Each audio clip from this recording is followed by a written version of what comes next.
in her letter said this is unequal prosecution. This looks political. Lake, who has been released early from the Colorado-based federal prison that held him for 7 months, is now on home confinement with an ankle monitor.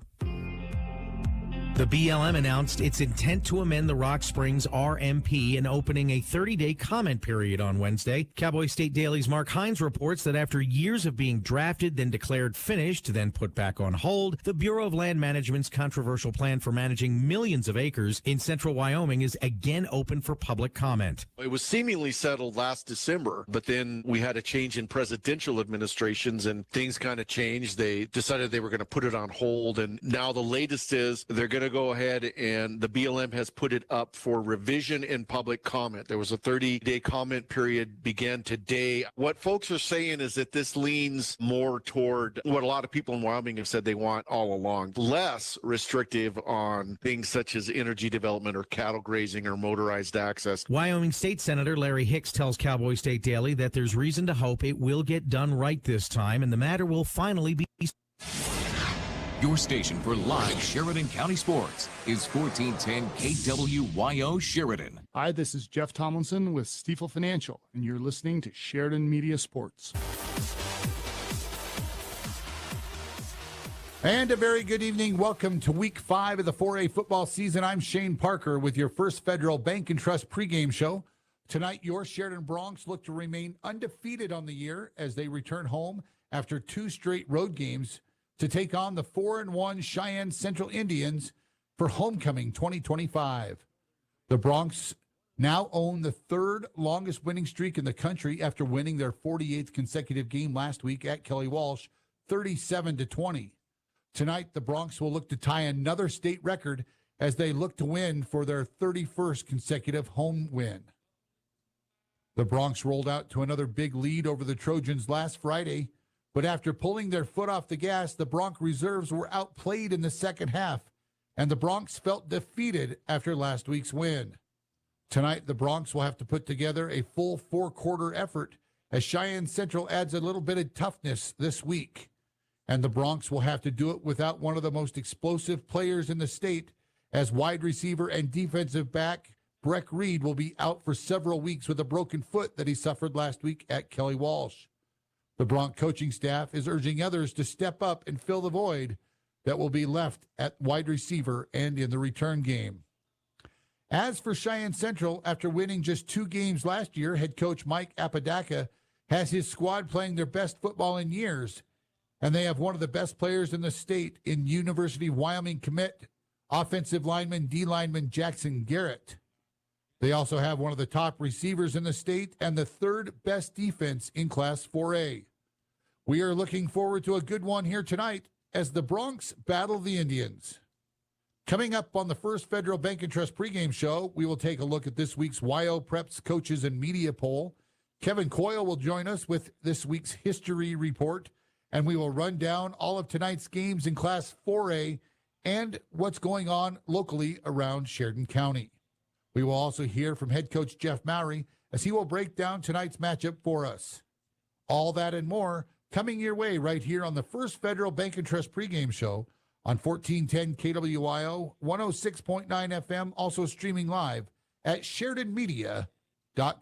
Have you been in to see Sheridan YO sports cards yet? It's the spot to get your hands on incredible sports cards and memorabilia. Sheridan's premier spot for buying cards. All major sports cards including fighting, wrestling, Pokemon, and even racing. These guys have hobby boxes for the serious collectors and packs for those getting started. Graded slabs from PSA, SGC, and if you have a big card to grade, talk to the guys to have your card submitted to PSA. Family friendly and located inside Sheridan Stationery Books and Gifts, 535 North Main, open 7 days a week. Wherever you are, you'll find a branch of Sheridan Community Federal Credit Union. And here's why. If you have a Sheridan Community Federal Credit Union account and a smartphone or other mobile device, visit SheridanCreditUnion.com. Download the free app and your smart device becomes an internet mobile banking device with all kinds of banking features. So, regardless of your location, Sheridan Community Federal Credit Union is in the palm of your hand. Member NCUA, Equal Housing Lender.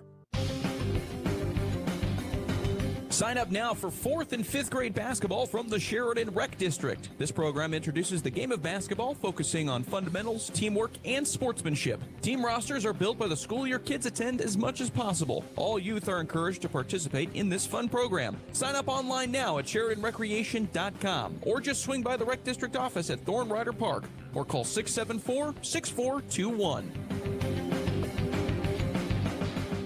Want to pick up a new skill, meet new people, or just have fun? Sheridan College's community interest classes are the perfect way to start. From fly tying and Plains Indian art history to intro to butchering and investing basics, there's something for everyone in Sheridan. And in Johnson County, you can try yoga, golf, or watercolor. Courses that excite your interests and expand your curiosity right here in our community. Register today at sheridan.edu/community or call 307-675-0115. That's sheridan.edu/community or 675-0115. This is Mariah with Sheridan Physical Therapy, and you're listening to Sheridan Media Sports. Welcome back to the First Federal Bank and Trust pregame show as the Bronx get ready to take on Cheyenne Central here for homecoming. Here is a look at this week's YO Preps coaches and media poll. In Class 1A, pretty much the same as last week. Little Snake River leads the way at number 1. Encampment is 2. Burlington is 3. And Farson Eden 4, and DuBois is now in the top 5 at number 5. In Class 1A 9-man, Pine Bluffs remains at number 1, followed by Grable and Big Piney. Rocky Mountain checks in at number 4 this week, and Lingle Fort Laramie is in the 5-hole. In Class 2A, the Bighorn Rams, coming off their big shutout of Burns last week, remain at number 1. Mountain View is number 2, receiving 5 of the 16 first-place votes. Thermopolis is 3, followed by Lovell and Cokeville, back into the top 5 rankings after their win last week. In Class 3A, it all remains the same. Star Valley, number 1, followed by Cody, Riverton, Lander, and Douglas rounds out the top 5. And in Class 4A, a little bit of shuffling going on. Sheridan remains number 1. They got 18 of the 19 first-place votes. Cheyenne East is 2. Campbell County, they got the other first-place vote. They come in ranked 3rd this week, followed by tonight's opponent, Cheyenne Central, and Natrona County checks in at the 5 spot, coming off of 3 straight losses. When we return, we will hear from Kevin Coyle, as he will have tonight's Sheridan County Football History Report. And later on, we will hear from head coach Jeff Mowry as he talks about the Bronx and what they will need to do tonight to come away with their 49th consecutive win. You're listening to Bronx Football on 1410 KWYO and 106.9 FM. Introducing Transfer the Cents from Security State Bank, the easiest way to save without thinking about it. Every time you use your debit card, we round up your purchase to the nearest dollar and move the change into an account of your choosing, free of charge. It's automatic, effortless, and adds up fast. Start saving with every swipe. Ask about Transfer the Cents today. Security State Bank, small enough to listen, big enough to help. Member FDIC. Do you have family coming to town and not enough room in your home to accommodate them? Book them a room at the Candlewood Suites in Sheridan. They'll enjoy features like fully equipped kitchens that include a microwave, full-sized refrigerator, dishwasher, stovetop, even pots and pans, and free guest laundry. Did I mention the outstanding views of the Bighorns? Book your reservation with the Candlewood Suites and relax knowing they'll feel right at home. Call the Candlewood Suites 307-675-2100. Is your AC working? But only kind of. Well, it's time to call Carl's Heating and Air Conditioning. He'll cool your house faster than you can say, "Why is the dog lying on the tile again?" But hey, Carl doesn't just battle heat. He also tackles radon mitigation. Because what's worse than being hot and cranky? Breathing radioactive gas while being hot and cranky. Don't sweat it. Carl's got this. Find Carl's Heating and Air Conditioning in the Country Bounties business directory. Hey, Doug, why is there a giant pumpkin sitting in the showroom? Bob, it's October. Pumpkins, costumes, and our Scary Good Tire Sale. Scary Good Tire Sale? Buy 3 tires, get the 4th for just $1. It's back. No tricks, just a big treat. Exactly. And unlike Halloween candy, these tires won't rot your teeth. But they will grip the road when it's icy. That's right. Going to Waring Chevrolet where they put the boo in the... never mind. Buy 3 tires, get the 4th for just $1 all month long at Waring Chevrolet, online at WaringSheridan.com or 107 East Alger. Leaves crunching, kettles whistling, football helmets colliding, families chattering, the sounds of fall. Hearing loss can be a subtle thief, taking away these precious sounds and others that make our lives so rich. If you think you or a loved one may be struggling, please call our office to schedule your free hearing test and consultation. There is nothing to lose and everything to gain. Let the changing seasons encourage you to make a positive change for better hearing. Call 674-8920, on the web at ebahearing.com, or visit on Coffeen Avenue, right next to Sherwin-Williams. Since 1935, First Federal Bank and Trust has been a cornerstone of Sheridan. And to celebrate 90 years of community commitment, we're donating $90,000 to 10 nonprofit organizations in Sheridan. Each month through November, we'll honor our legacy of community support by investing in a local nonprofit. This month, First Federal will award $9,000 to the Hub on Smith. 90 years, $90,000. Community commitment at its finest. Visit efirstfederal.bank, member FDIC.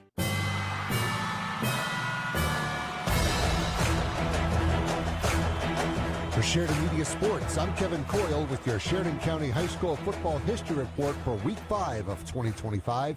Information courtesy Wyoming-football.com. For Cheyenne Central at Sheridan, this game kicks off Friday at 6 p.m. Sheridan won the first meeting between the two teams in 1912, while Cheyenne Central picked up their first win in 1936. Sheridan leads the series 52-27 with one tie, including the postseason, and has won the last 6 meetings, 18 of the last 19, and 21 of the last 23. As far as games at Sheridan go, Sheridan leads the series 31-12 with one tie. Sheridan's longest win streak versus Cheyenne Central is 12 from 2011 to 2019, while Cheyenne Central's longest win streak versus Sheridan is 5 from 1976 to 1980, and from 2000 to 2007, no games played from 2003 to 2005. Sheridan has shut out Cheyenne Central 7 times, the last happening last year, while Cheyenne Central has shut out Sheridan 3 times, the last in 1980. Sheridan's largest margin of victory versus Cheyenne Central is 47 in 2017, 54-7, while Cheyenne Central's largest margin of victory versus Sheridan is 54 in 1979, 64-10. The most points that Sheridan has scored in a game versus Cheyenne Central is 66 in 2015, 66-21, while the most points that Cheyenne Central has scored in a game versus Sheridan is 65 in 2000, 65-35. The two teams have gone to overtime once versus each other in 1999, with Sheridan winning 37-34 at Sheridan. For Bighorn at Moorcroft, this game kicks off Friday at 6 p.m. Bighorn won the first meeting in 1952, while Moorcroft won its first game in 1959. BH leads the series 29-20 with one tie and has won the last 15 meetings, including last year's forfeit win. The last time Moorcroft won was the 2001 regular season. This does not include 1993 and 1994, when it was Bighorn versus the Moorcroft JV team. As far as games at Moorcroft go, BH leads the series 12-10. Bighorn's longest win streak versus Moorcroft is the current 15-game streak that started in the 2001 playoffs, no games played in 2014 and 2015, and from 2017 to 2023, while Moorcroft's longest winning streak versus BH is 8 from 1980 to 2001, no games played in 1985 and 1986, and from 1989 to 2000. Bighorn has shut out Moorcroft 6 times, the last in 2009, while Moorcroft has shut out BH 3 times, the last in 1966. Bighorn's largest margin of victory versus Moorcroft is 52 in 2010, 58-6, while Moorcroft's largest margin of victory versus BH is 61 in 1960, 67-6. The most points that Bighorn has scored in a game versus Moorcroft is 58 in 2010, 58-6, while the most points that Moorcroft has scored in a game versus BH is 67 in 1960, 67-6. The two teams have never had a game versus each other go to overtime. For Upton Sundance at Tongue River, this game kicks off Friday at 6 p.m. Upton Sundance won the first meeting between the two teams in 2014, while Tongue River got its first win in 2022. U.S. leads the series 10-2, including last year's forfeit win. As far as games at TR go, Upton Sundance leads the series 4-1. Before the U.S. merger, Tongue River led the series versus Upton 19-17, having last played in 2008, and TR led the series versus Sundance 27-24, having last played in 2006. Tongue River's largest winning streak versus Upton Sundance is 2 from 2022 to 2023, while US's longest winning streak versus TR is 9 from 2014 to 2021. Tongue River has shut out Upton Sundance once in 2023, while US has shut out TR one time in 2019. Tongue River's largest margin of victory versus Upton Sundance is 44 in 2023, 44-zip, while US's largest margin of victory versus TR is 40 in 2014, 54-14. The most points that Tongue River has scored in a game versus Upton Sundance is 44 in 2023, 44-zip, while the most points that US has scored in a game versus TR is 54 in 2014, 54-14.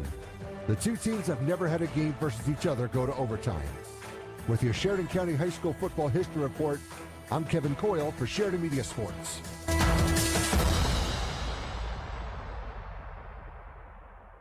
Have you downloaded the McDonald's mobile app? Well, what are you waiting for? You're missing some money-saving McDonald's deals. Plus, you'll get access to exclusive deals. You'll be able to order ahead and pass the line with mobile order and pay. Plus, when you join My McDonald's Rewards, you'll earn points on every order to redeem for free McDonald's food. So download the app and start saving time, money, and get free food. McDonald's, Sheridan, Buffalo, and Gillette. If you love a good, efficient footprint to your home, you'll want to see this 3-bedroom, 2-bathroom home featuring an open floor plan with a kitchen island and new flooring. The quaint home sits on a large city lot with mature trees and has a very nice backyard with a covered deck. There's additional storage buildings and it's close to downtown. Call me, Christy Kinghorn with Buffalo Realty, ERA powered at 620-0037 or C740 North Adams at BuffaloRealtyLLC.com. This is Dr. Michelle Meehan, and you're listening to Sheridan Media Sports. Thanks a lot, Kevin. The Bronx and Trojans are now warming up out on Homer Scott Field. Let's take a look at all the games going on around Class 4A tonight, and we will also look at games around the region. In Class 4A, obviously this game here tonight, number 4, Cheyenne Central at your Sheridan Bronx. Kelly Walsh will be on the road at number 2, Cheyenne East. Number 5, Natrona will travel south to take on the Laramie Plainsmen in Laramie tonight. Number 3, Campbell County will be on the road at Cheyenne South, and Rock Springs will play at Thunder Basin.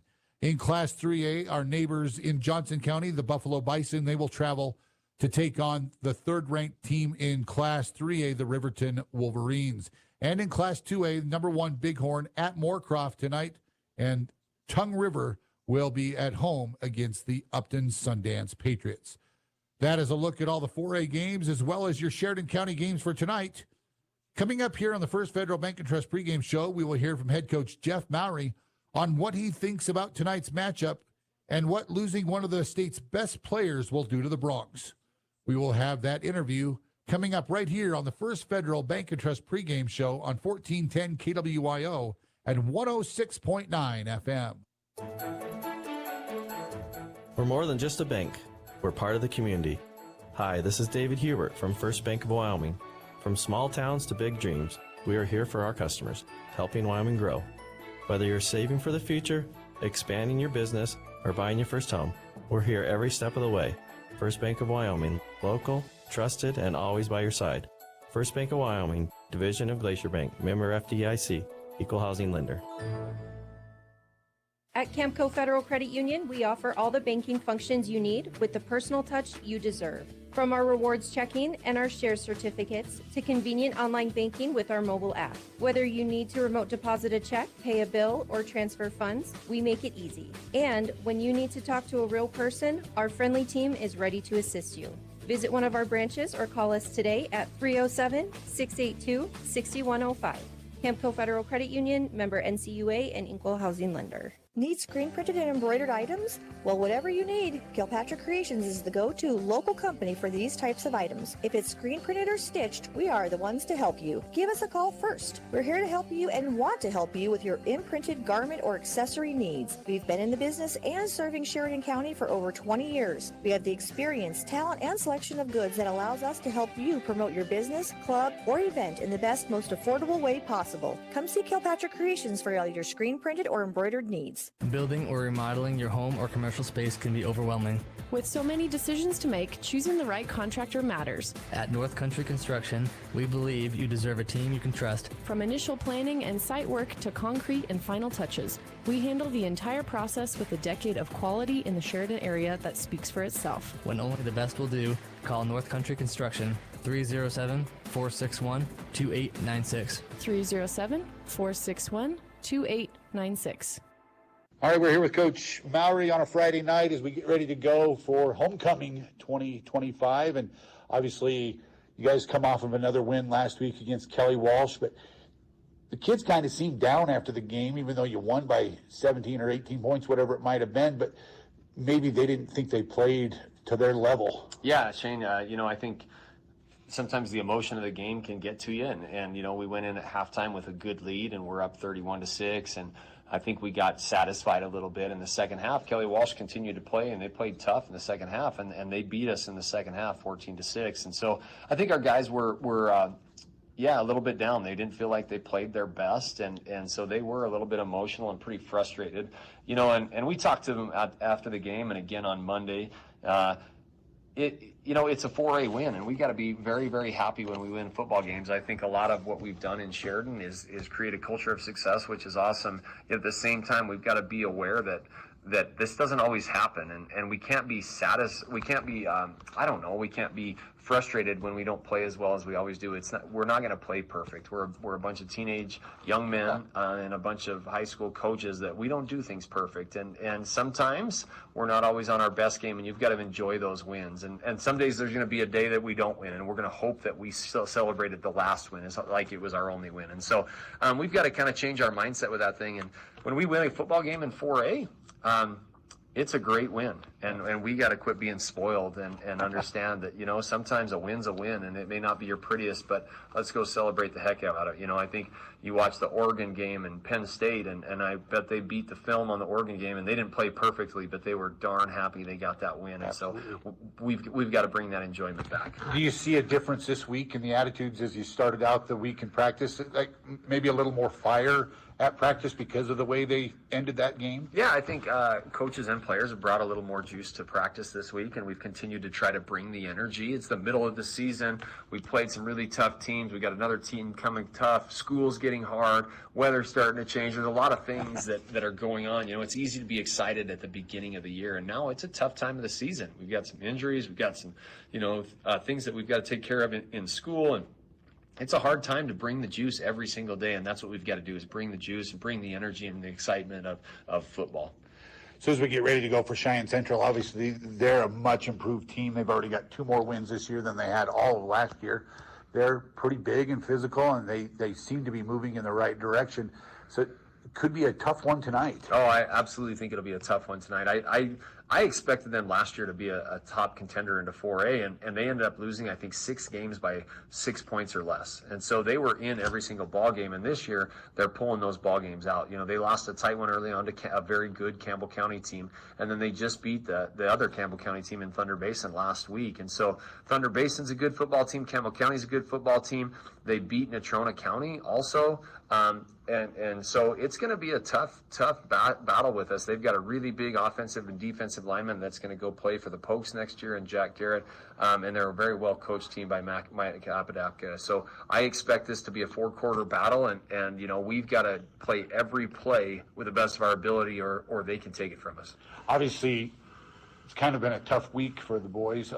Obviously, some things going on outside of practice that are out of nature of what happens, and then obviously dealing with an injury for one of your star players. Yep. And does that change the way that you guys go about things in practice and just try to keep their spirits up? I think one of the things we talk about all year in our coaching staff and with our players is who we are is good enough. And we've got to believe that whatever we have is good enough. And we're going to have some adversity. We're going to have some injuries. We're going to have some outside things that go wrong. And we've got to continue to stay tight with our group, with our family. And what we have in this room, on this team, on the field is good enough. That's what we've got. And we've got to believe that it's good enough. And there's going to be some hardships for sure. And, those outside things that are beyond football are tough and challenging. But it's a resilient bunch of kids and a great coaching staff that I think can help lead these young men in the right direction and continue to build on, what we have going on this season. Now let's get to some X's and O's for tonight's game. You already talked about Jack Garrett, their big offensive and defensive lineman. Do you guys change anything? Are you going to maybe do they move him around on that D line? Are you going to try to maybe run away from him? Because he does a really good job of taking away the run to his side. Yeah, it's definitely going to be something that we're aware of. Yeah. We went into the Cheyenne East game with a defensive and offensive scheme that we thought was going to be there, and Cheyenne East changed some things. And so we had to adjust on the fly. And I think the same thing will be held true here is Cheyenne Central is going to have us scouted well. And they're going to put him in a place that they think is going to put him in a place to be successful because he's a very good football player. And so we're going to have to identify that quickly. Are they putting him to the field? Are they putting him to the strength? Are they putting him away from the back? And whatever they do, we've got to have a counterpunch to it. And then when they adjust, we've got to readjust. And it's that game of back and forth with the opposing coaches that we've got to be able to see where we can sneak out, a little bit of an advantage and take advantage of their spots where they're not quite ready to roll. But they're a solid football team, and they're going to have a plan to try to take away, our strengths. And so I think Jack Garrett will be a key to that. Obviously, we've got one going to the University of Wyoming as well, and he's been able to show he can do a lot of things on offense as well. You've lined him up at tight end. You've lined him up in the slot. You've got him running the ball out of the backfield. You got him throwing the ball at quarterback. So obviously, Beck Haswell's shown a lot of different looks that teams have to prepare for. Yeah, absolutely, and that's one of our hopes every year is to make scouting us challenging. And if they don't know where Beck's going to line up, that's a good thing. They got to react to it, and then they've got to be able to respond to it. He can line up as an attached tight end, as a quarterback, as a wide out, and put him in different spots, and we can move him if we need to. And so, that's kind of the schemes behind some of our offenses, to be able to put these guys in different spots and find them ways to get the ball in space and make plays. I thought that last week you guys did a little more offensively with the passing game. You tried to do a little more with the passing game, and Keegan ran the ball well. Obviously, you wanted to let him rest a little bit, so some other guys are carrying the ball as well. But you opened up the passing game just a little bit. Yeah, and Kelly Walsh did some things that we hadn't seen yet. They put him 5-man front up there, and they were running their Mike and their safety really, really downhill. And when teams do that, you've got to be able to threaten over the top. And we were able to do that with Beck on a long pass and a couple other things that we've got to be able to take advantage of. Because if you can't throw the ball, they're going to continue to run that Mike downhill and that safety downhill and stop the run. And if they're bringing 9 guys to stop the run, we've got to be able to be efficient in the pass game. We're not going to be throw the ball 42 times a game, but we've got to be able to be efficient enough in the pass game to make them be honest and play pass first so that we can run the ball. And obviously, we'll talk a little bit about this now, but you lost Breck Reed for a portion of the season now. He's been injured, and he won't be playing for a few weeks. What does that make you guys do as coaches? I mean, obviously, you trust in all your offensive players, but somebody's going to have to step up and take that role because he's been such a threat. Yeah, Shane, that's exactly right. And people will ask, who's going to replace Breck Reed? Well, we don't replace Breck Reed. We don't replace guys in any of our spots. What we try to do is we fill the void with a team, and we're going to have another guy in that position that's going to do a really good job. But we're not going to ask him to be Breck Reed. We're going to ask him to be himself and do what he does well. And he does has different strengths. Breck Reed's really good in the open field. We don't have another guy that is as elusive in the open field as he is, and so we've got to find different ways to highlight our strengths. And that might mean we're going to run the ball a little more with some run game. We might be slipping it out with some quick pass game that we haven't shown yet. We've just got to adjust what we do, and a guy is going to step up. I have no doubt in our guys, and they're going to step up, and they just got to think they got to play their game. They don't have to replace a Breck Reed. Watching Central on film, what do they do offensively that you guys are focusing on stopping tonight? Yeah, they do a really good job of getting their guys in space with the ball, and they do that very similar to we do. They run a lot of different formations and have a lot of different plays, but they always know where their playmakers are, and they try to get them the ball in space. And so we've got to identify where their guys are and be able to defend that, because they'll spread the field with 5 wide, but they'll also go a double tight. And so they'll be shuffling personnel offensively. Our defense is going to have to be on their toes and communicate, hey, we're empty here. What does that mean? More run or more pass? Double tight. What do we expect here? Be aware of play action. And so we've got to really communicate and see our keys. And if we execute our keys, I think we'll be in a good way near the end of the game. Well, I think everyone's excited for, obviously it's been homecoming week, a lot of distractions, but you guys as coaches, obviously you've been through this numerous years, so you know how to get the boys ready. Yeah, we're excited, and homecoming week is an awesome event for the team and for the school. There's been a lot of spirit dress-up days, powder puff football, He-Man volleyball, the volleyball game on Thursday night, and so it's really a culmination to this Friday night, and our job is to go out and do the best we can on a Friday night, and we're going to do that by not expecting to win or putting the results. We've got to focus on our process, doing our job every single play, and if that's reading our keys or identifying the defense, we've got to do that on this play and worry about this play only, and then let the results take care of itself, and whatever happens at the end of the game is going to happen, and let's go play Bronc football. Well, good luck tonight, and we'll talk to you after the game. Appreciate it, Shane. One Health in Sheridan provides medical care, mental health, and other support services for the whole family. Our whole person approach serves children, adults, and seniors, and we accept patients with private insurance, Medicare, Medicaid, and no insurance. From childhood immunizations and wellness checks to substance use treatment, visit One Health for same-day availability and an income-based sliding fee. Visit onechc.org/Sheridan for more information. In a place where honesty and hard work define us, there's a bank that's fully invested in Wyoming. The banks of Buffalo, Gillette, and Sheridan. We understand that business owners are the backbone of our communities. And whether you run a ranch, a restaurant, or a retail store, we're here to support you with a range of account options and personalized services without all the unexpected fees. Because when your business succeeds, our communities thrive. Visit buffalofed.bank for all your business banking needs. Member FDIC, Equal Housing Lender. They'll tell you nobody sells campers cheaper than them. Let me tell you, they're wrong. We do. Midway RV in Sheridan has new campers at the lowest prices in the country. Units won't last at these prices. Limited floor plans available, trade-ins welcome, financing ready.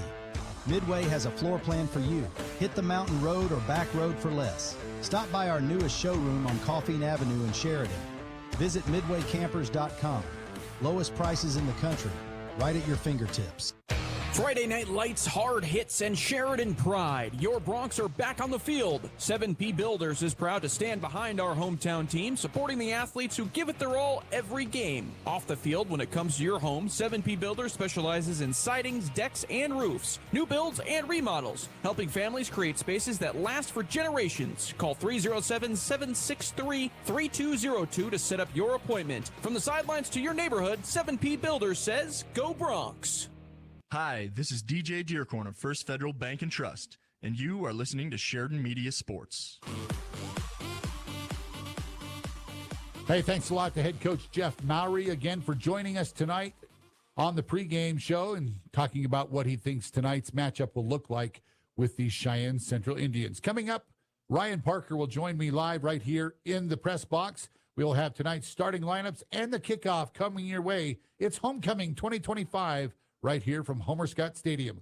We'll be back with the kickoff right after this.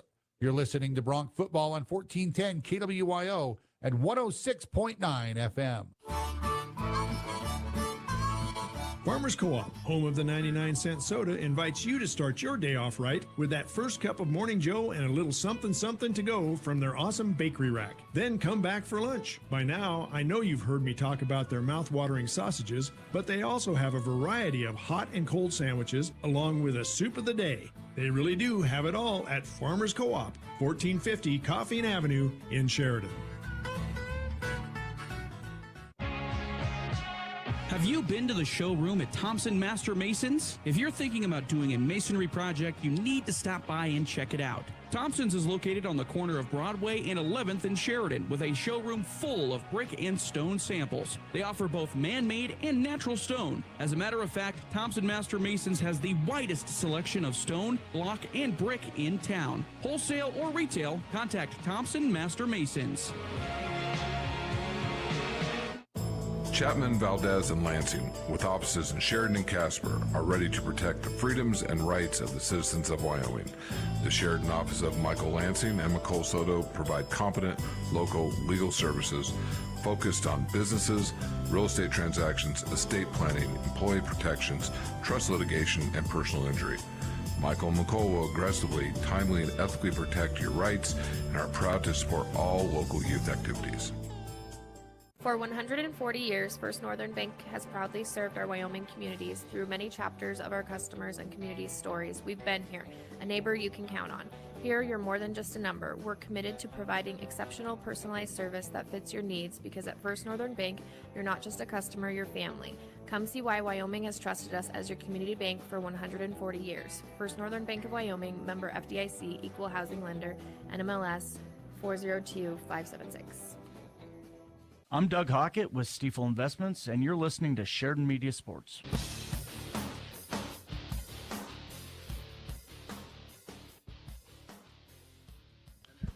And a very good evening. Welcome live to Homer Scott Field. Shane and Ryan Parker bringing you Bronx football as we get ready to go tonight.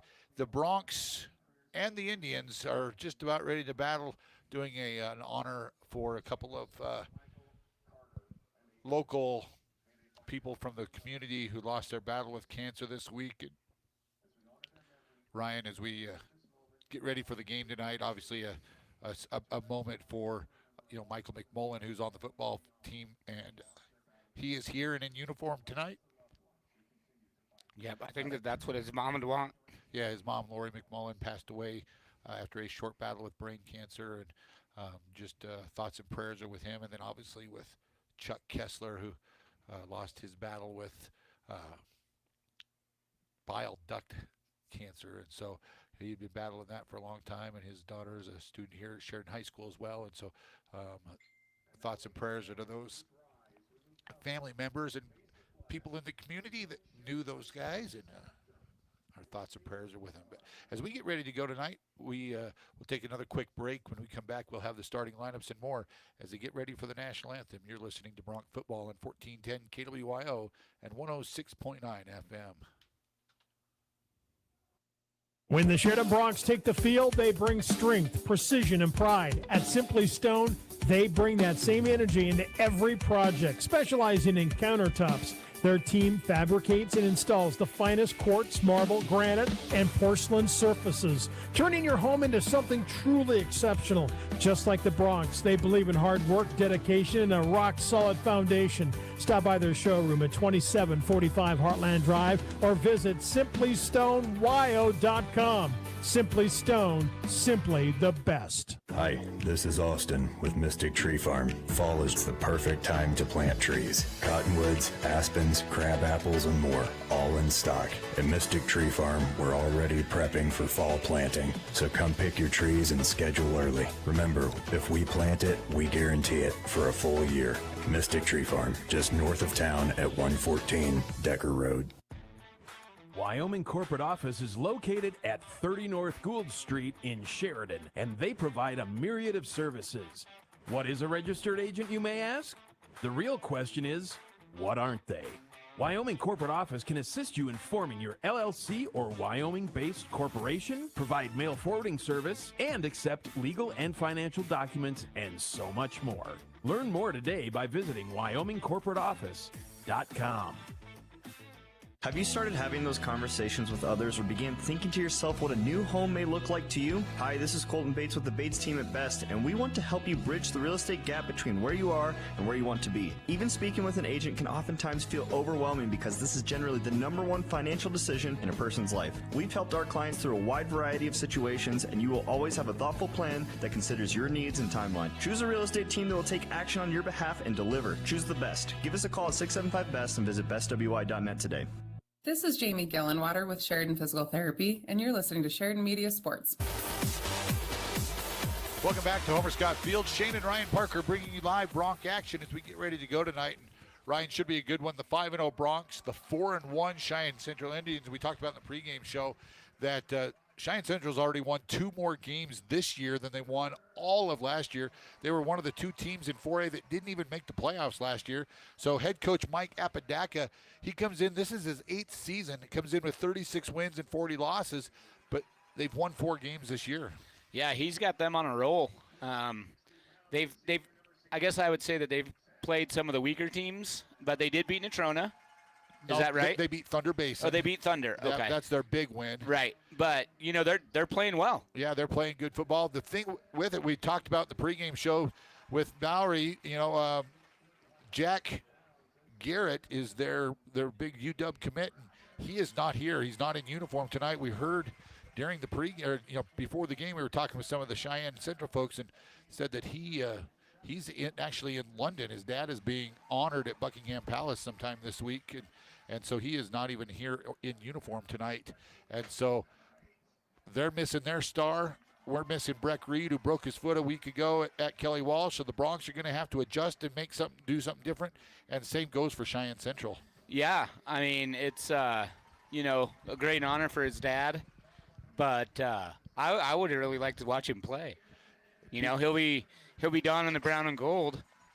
And head coach Jay Sawvell, the Wyoming Cowboys head coach, is here. He is on the sideline to watch his prize recruit from Sheridan High School tonight. And I think he was probably expecting to see the Cheyenne Central recruit as well, Jack Garrett, but obviously he's not in uniform. And Jay Sawvell, the head coach of the Wyoming Cowboys, is here in person to watch the game tonight. You think old Beck Haswell has a couple butterflies, maybe? I hope not. I hope he just goes out and does his job and plays the way he's capable of playing. A little bit windy here as we get ready to go tonight. Man. Yeah, the wind was howling quite a bit ago. It's died down maybe just a touch as we here at game time. And it looks like the temperature at game time is going to be 71 degrees. They say the wind's blowing out of the north at 15 mile an hour. So hopefully that will calm down as we get a little closer to sunset. But the Broncs are going to go like this. Offensive starters, instead of having 3 wideouts with Breck Reed, we're going to see a dual running back set tonight.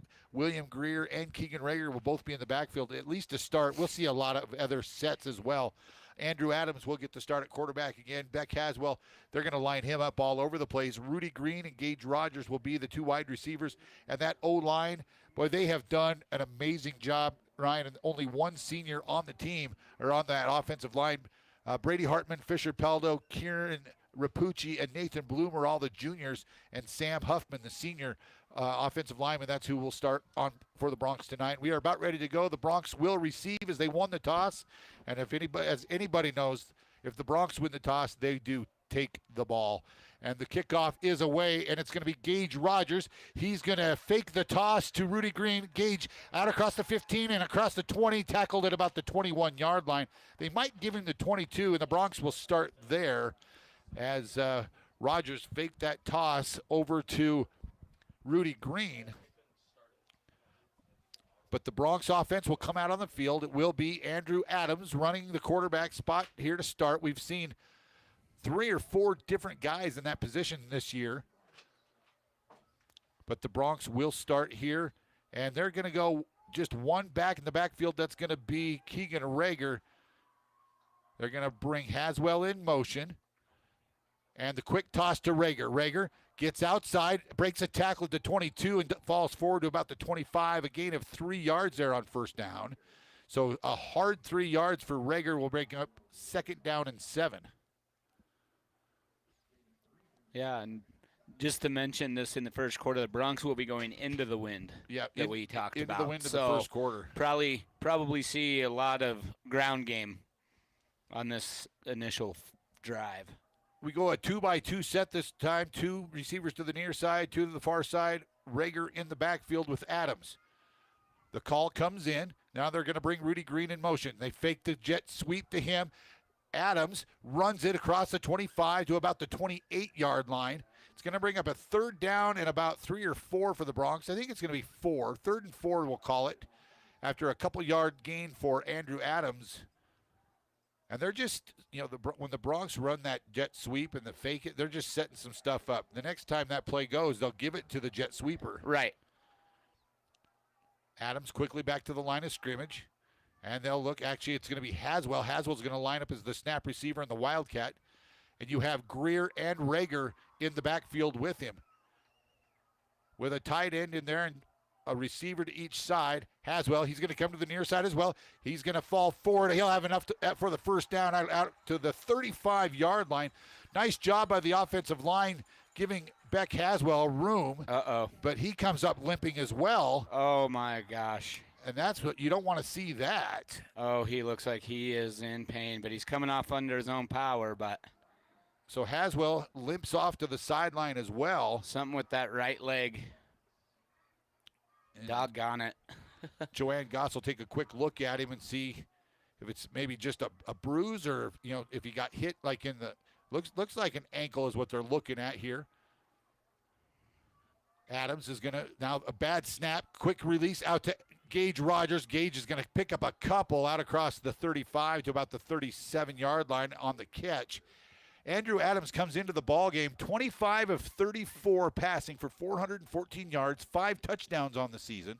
Has not thrown an interception yet this year.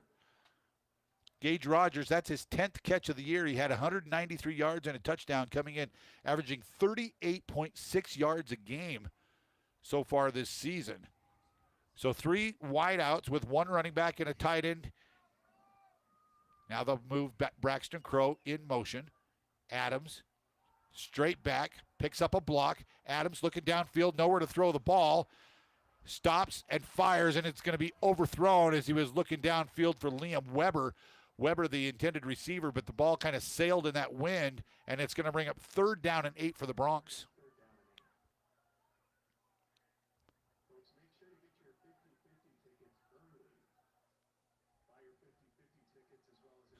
Sladen Bodanovic's going to check into the ballgame. Crow will come out on this play as the Bronx look to the sideline for the play call. 9:16 to go here in the first quarter. The Bronx first offensive series. They've picked up 1 first down. Now they're at 3rd down and 8. The Bronx are going to have to quickly get this thing off. There's the snap. The ball is going to be almost intercepted. It's incomplete for Rogers. Looking down the seam, and the Bronx are going to have to punt.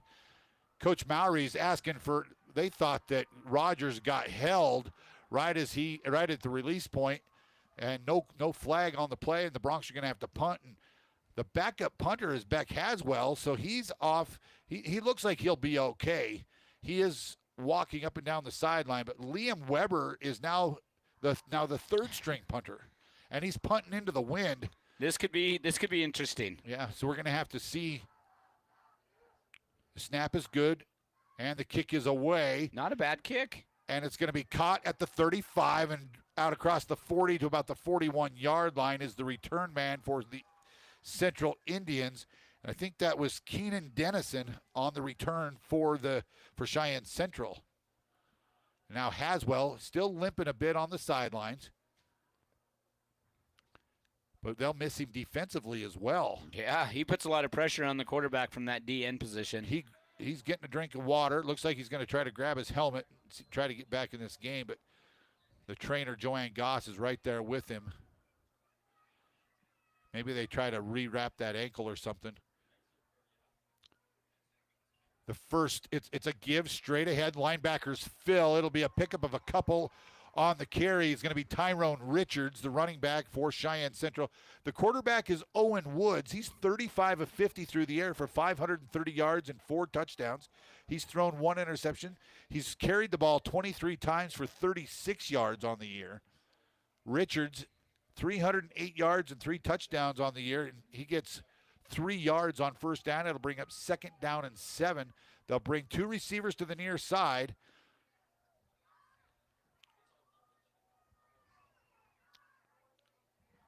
And Woods brings a man in motion. That's the tight end, Jack DeMona.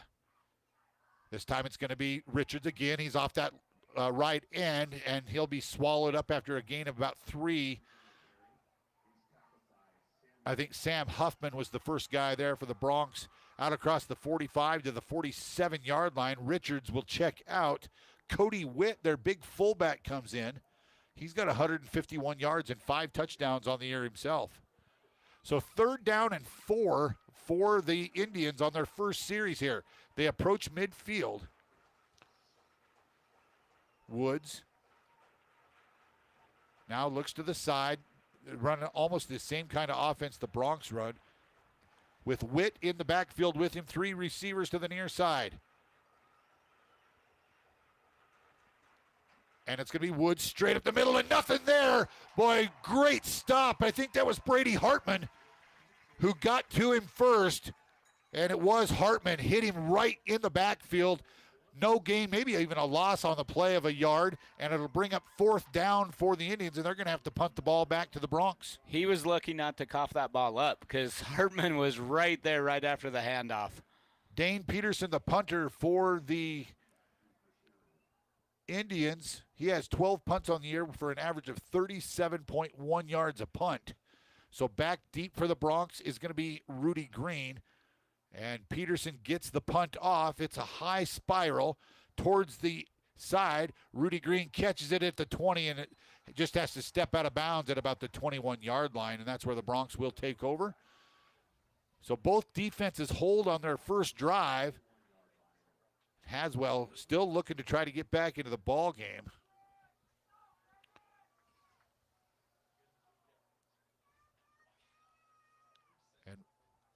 He looks a little uncomfortable. So here's the second series for the Bronx. Gage Rogers will be the receiver to the near side. Keegan Rager in the backfield with Adams. They'll send 2 wide receivers out wide on the far side of the field. Adams, the give to Rager. Rager breaks a tackle across the 25, stood up there trying to fight forward to about the 28 or 29-yard line. So a good hard running by Keegan Rager. Yeah, he just kept those powerful legs going and ended up getting about 6. You know, we've talked about it all year about him being a wrestler, and those legs are so powerful. He gets lower than that defensive guy, and now Haswell showing a little bit of mobility on the sideline. He's running, trying to get loose. 2nd down, and we'll call it 3 after a 7-yard gain for Keegan Rager. Rager came in this ball game with 242 yards on the ground. He scored a couple touchdowns this year. Now they're going to bring Rudy Green in motion. They fake it to him. Adams right down the middle, and boy, Rudy Green just didn't turn around in time. The ball was thrown before he got out of his break, and it's incomplete, and the Bronx will face another 3rd down. 3rd down and 4. Well, we'll call it 3rd and 3. Definitely 3rd and manageable for sure. And this is where you'd like, I mean, this is the wildcat position for Haswell, but the Bronx are going to have to go with the traditional lineup here. Adams in the backfield with Rager. 3 receivers in the formation with that up back. And the give is to Rager, and he's going nowhere. The Bronx might have lost a couple yards back to the 25-yard line, and the Bronx are going to have to snap a punt off again. Yeah, that big defensive line for Cheyenne Central did their job right there and just clogged up the middle. Keegan didn't have anywhere to go. So Liam Weber back on. Actually, that might be Sladen. Is that Sladen? But one's 15 and one's 25.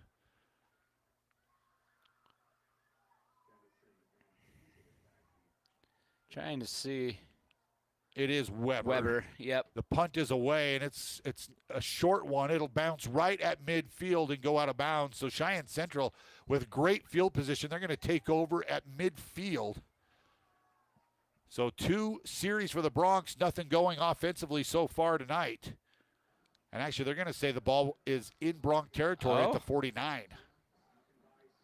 Well, we've talked about it before. You know, this Bronx defense has faced a little bit of adversity, earlier in the year. Bend but don't break. Yep. So, like Coach Mallory said, everybody just go out there and do their job. Owen Wood back in the pistol for the Indians, has Richards lined up beside him. double tight, two tight ends, and Owen Woods falls forward. The ball came out. Did the Bronx recover it? They're saying the ball. They're saying he was down. Yep. So no gain on the play. 2nd down and 10. As Richards, it looked like he coughed it up, but they said his knee was down. Beck Haswell getting an ankle re-taped now as he's looking to maybe try to get back in this ball game. Wood calls for the ball. Fakes the snap. Wide receiver screen. That's behind the and that's going to, great Bronx defense. You talk about just smothering the ball. Andrew Adams came up from that safety position, but who was there first? I think it was Rudy Green. It might have been Rudy. Out there first. But Austin Teasley, their leading receiver, he has 383 yards and 3 touchdowns on the season.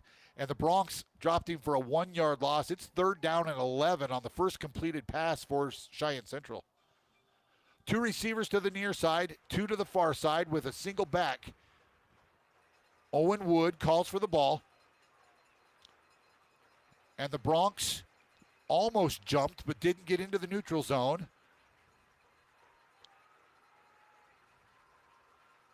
Wood takes the snap, looks downfield, and it's going to be intercepted. The ball's going to be picked off. That was the free safety out there. Returning it.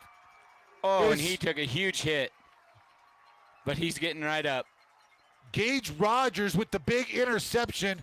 He was just playing center field. Yeah. That ball hung up in the wind, and he just went and got it all the way, returning the ball all the way into Cheyenne Central territory at the 39-yard line. Yeah, great job. Like you just said, that ball had no chance of getting to the receiver because of the wind. He kind of got air underneath it, and it just held up.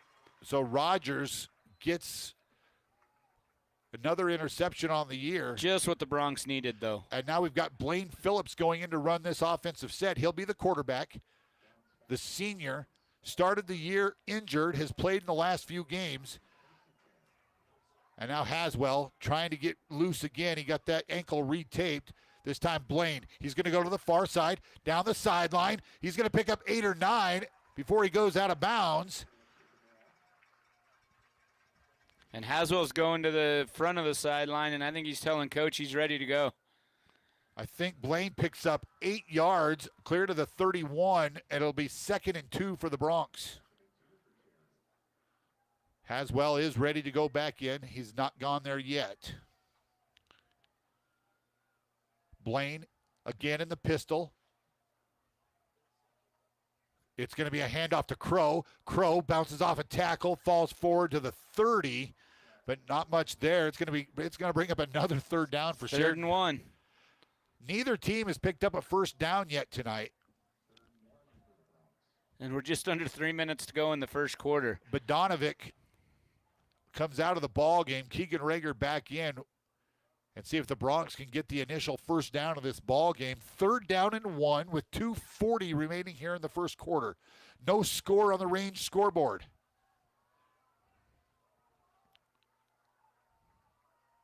They fake it. The pass incomplete to Rager, and it'll bring up 4th and 1 for the Bronx. And Coach Mowry is saying one of his receivers got held or something, but no call. And Haswell's going back in the game. There's a little bit of a limp there. A little bit. But he's a tough kid. But this is where you want to use him, 4th and short. So 4th and short, but this is where he got injured on the last Wildcat run, the first one of the ball game. But he comes in at the Wildcat. William Greer is going to line up next to him in the pistol, and the lead back, kind of the up back, is going to be Keegan Rager. This time they move Crow. It's going to be Haswell. Haswell's going to have enough for the 1st down. He dives into the hole, and he'll be brought down. Get that initial 1st down. There is the initial 1st down. And Haswell, is he going to stay in the ballgame? He's still limping a little bit, but Blaine Phillips will come back in. I also see Torrey Phillips in the backfield. We've seen a little trickeration when they put Torrey in the game. So 2:08 remaining and counting, and it looks like Torrey's going to line up as the the back beside his brother Blaine. He's going to go in motion. Blaine tosses it to Torrey. Torrey has a man. He overthrows him. And that was Haswell downfield, but Torrey just overthrew it. It's going to bring up 2nd down and 10 now for the Broncs. With 1:51 to go here in the first quarter. A very quiet first quarter. Very. The Broncs and Cheyenne Central both have had it twice.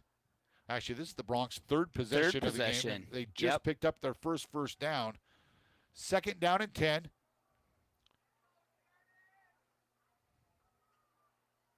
And now Keegan is going to be the snap receiver. No, it is Blaine. Blaine, the toss to Rager. Rager goes around one man, gets down the near sideline, breaks a tackle. He's at the 20. He's at the 15, the 10. Breaks a tackle there, and he's in for the Bronx touchdown.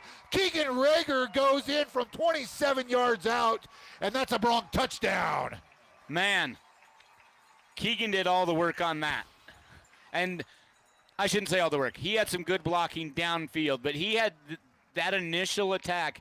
He had to break 2 or 3 different tackles just to get behind his blockers. Yeah, when he hit the corner, there was a Cheyenne Central tackler right there. Yep. He made one juke move, got around him, and then broke 3 or 4 tackles on his way to the end zone. What a good hard run by Keegan. 27-yard touchdown run. And William Greer is on for the extra point. It is up, and it is good. So with 1:43 remaining on the range scoreboard, it's the Bronx 7, Cheyenne Central 0. You're listening to Bronx Football on 1410 KWYO and 106.9 FM.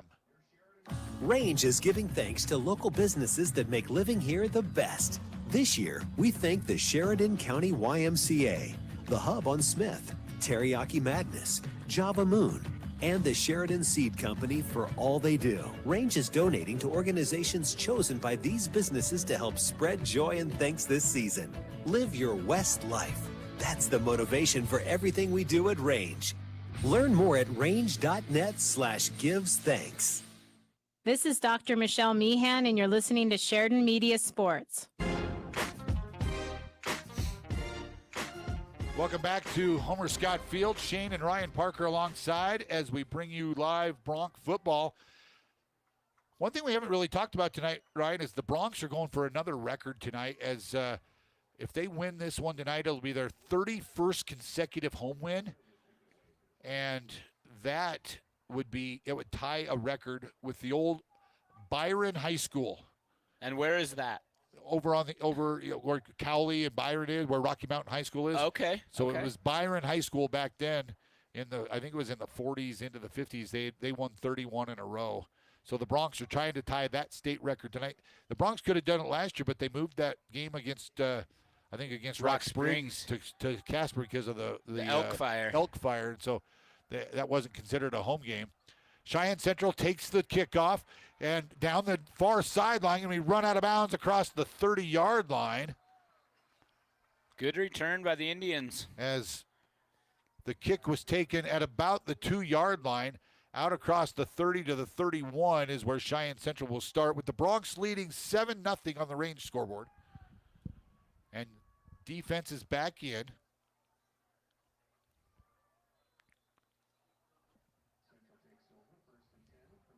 End of the first quarter, Upton Sundance leading Tongue River 7-0 out in Dayton. This time the give straight ahead. Oh, a lot of room. That's going to be a initial. Ball came out. I think they're going to say he was down. I think he was down, and that's going to be Campbell Smith, the running back for Cheyenne Central. He'll have enough for that's the initial first down for Cheyenne Central in this ball game. Campbell Smith is the 6', 175-pound senior. And now we've got a false start. We had a receiver wide open on the far side of the field and not a Bronc out there to cover him. But it's going to be a false start on Cheyenne Central, so the Broncs got lucky. Because there was nobody covering him there. Yeah. You can kind of hear the coaches next door calling it out, too. This time they bring a receiver to the near side and a triple stack at the end of the line of scrimmage. Smith again hits the line of scrimmage and stood up. Not much there, maybe a yard. It's going to be second down and about 14. Good job by those linebackers to fill. We talk about it all the time. That defensive line does their job tying up the offensive linemen, and the linebackers can just fill into those gaps. So second down and 14 for Central as we're under a minute now to go here in the first quarter. Bronx leading 7-0 on the range scoreboard. Owen again with Smith lined up beside, drops straight back, has a man along the far sideline. He makes a man miss there. It's going to be enough for the first down out across the 50 to the 48-yard line of the Bronx. I think Teasley was the receiver out there. Again, he had 25 catches on the year coming in, and that's enough for a Cheyenne Central first down at the Bronx 47-yard line. So 34 seconds left here in the first quarter. And Cheyenne Central quickly back to the line of scrimmage. Owen, give to Smith. Smith, go to the far side, rumbles near the sideline and out of bounds at about the Bronx 38-yard line. And now Beck Haswell is going to come into the ball game on defense. He just got it retaped again. So about a gain of about 4 yards. It'll be second down and 6, but that might be the last play of the first quarter. And it will be. Bronx lead Cheyenne Central 7-0 after 1. You're listening to Bronx Football on 1410 KWYO and 106.9 FM. In a world full of pipes, they existed for over 100 years, getting to the source of humanity's plumbing problems. Now, in a toilet somewhere in the city, a terrible evil has been released. One man, one mission, one chance, and this time, it's for real. For showtimes and plumbing, call A+ Plumbers and Appliance Repair, 672-9454. Hi, this is DJ Dearcorn of First Federal Bank and Trust, and you are listening to Sheridan Media Sports. Welcome back to Homer Scott Field. Shane Parker and Ryan Parker bringing you live football action as the Bronx lead 7-0 here as we go to quarter number 2. Want to thank everybody in KFBC land for joining us tonight as we provide the live stream and play-by-play to the folks in Cheyenne for tonight's ball game as well. Thanks for tuning in tonight from Cheyenne. Second down and about 6 for Cheyenne from the Bronx 43-yard line. Owen Woods with Campbell Smith lined up beside him in the pistol. 3 receivers. Now they're going to bring a man in motion. That's Teasley. A pass complete to the far side as Wood is able to complete that pass. Actually, I think that's a different quarterback in there now as well. That's Justin Castaneda, their backup quarterback in the ballgame, throwing that ball. And that was caught out there by Robbie Calvert, the 6'6" senior. First down at the Bronx 35-yard line. So Castaneda with the good pass, and he'll stay in there.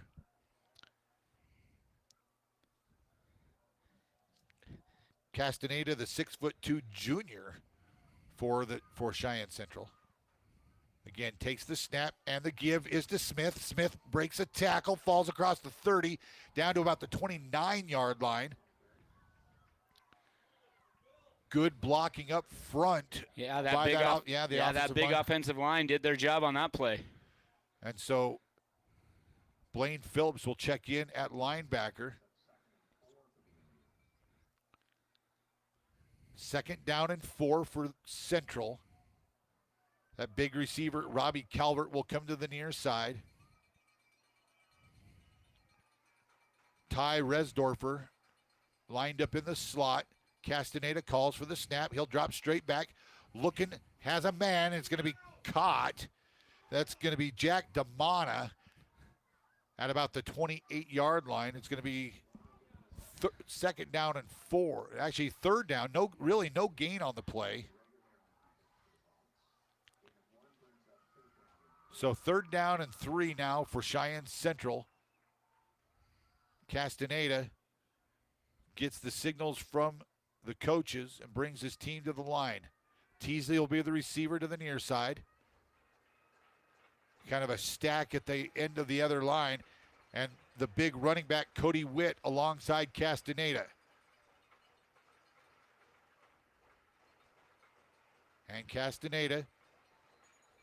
And now we've got, is that going to be a timeout or? Yep, timeout, Cheyenne Central. With 9:59 remaining here in the first half, Sheridan leading Cheyenne Central 7-0 on the range scoreboard. We'll take timeout as well.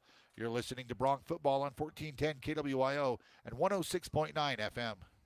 Have you been in to see Sheridan YO Sports Cards yet? It's the spot to get your hands on incredible sports cards and memorabilia. Sheridan's premier spot for buying cards. All major sports cards including fighting, wrestling, Pokemon, and even racing. These guys have hobby boxes for the serious collectors and packs for those getting started. Graded slabs from PSA, SGC, and if you have a big card to grade, talk to the guys to have your card submitted to PSA. Family friendly and located inside Sheridan Stationery Books and Gifts, 535 North Main, open 7 days a week. This is Dr. Dana Leroy with Leroy Family Dental, and you're listening to Sheridan Media Sports. Welcome back to Sheridan High School. Bronx football here on KWYO and also in Cheyenne on KFBC Radio. Justin Castaneda brings the troops out from the timeout. Has Cody Witt lined up in the pistol with him. Castaneda gives it to Witt. Witt going to be stood up. He'll fight forward for maybe a half a yard. And it's going to bring up 4th down, and we'll call it 3. Now it's Keegan Rager that filled that hole and just got lower than him and took him off his feet. So 4th and 3 for Cheyenne Central. See if the Bronx defense can hold here. Play clock rolls along. Castaneda gets the signals from his coaches, and they're going to line up Witt behind him again. 2 receivers to the far side, Teasley the receiver to the near side. Castaneda drops straight back, looking, nothing there. He's thought about taking off, and he will. He's going to be short. Yep. He's going to come up just a half a yard short, maybe a full yard, and the Bronx are going to take over on downs. Great job by Keegan Rager coming up to make that tackle. Well, Beck Haswell got some pressure and got a little bit of a hold of his jersey, but I'm going to tell you, if Beck was at full speed, I think it would have been a sack. But Keegan came in and stopped the run, and the Bronx take over at their own 26-yard line. We've talked about it before. Bend and don't break, and they just got a turnover on downs. So an interception to stop one drive, and now a turnover on downs. And now the Bronx offense having a tough time getting set out there. Blaine Phillips will be the quarterback. 2 receivers to each side with Rager in the backfield. Phillips sends a man in motion, and he gives it to Gage Rogers. Gage is going to pick up 8 or 9 off that far edge, going to the left side of the field, and Gage will pick up. Are they going to give him the full 10, or is it going to be just short? Let's see what they say here. I think they're going to mark him just shy, so we'll give him 9 yards. It's going to be 2nd down and less than a yard. I was going to say, why did they stop the clock? He didn't go out of bounds. No, but they were looking to. They were checking the spot here. 2nd and short for the Bronx. Phillips, pretty much the same set. Actually, they're going to bring 2 to the near side and just 1 receiver to the short side of the field. Bring Rogers in motion. Phillips looking downfield. He's grabbed from behind, but he's going to go forward, and he'll pick up enough for the Bronx 1st down out to about the 37-yard line. This time, now Colton Phillips going to check into the ballgame for the Bronx. The little guy. They've got him listed at 5'6", 150. Yeah, but he is one heck of an athlete. Great basketball player. Shoots the rock. So Colton Phillips will check in at one of the receiver spots for the Bronx. Blaine Phillips along with Rager. And Blaine's going to come to the near side. He's going to pick up a block there, take on a tackler at midfield, and dive forward to the 49-yard line of Cheyenne Central. And another good hard run by Blaine Phillips gives the Broncs another first down with 8:02 remaining here in the first half. We've talked about it before with Blaine. He invites that contact. He lowered that shoulder and just gave that defender the business and got an extra yard out of it. So the Broncs offensive line doing a nice job of setting it up and blocking for these backs.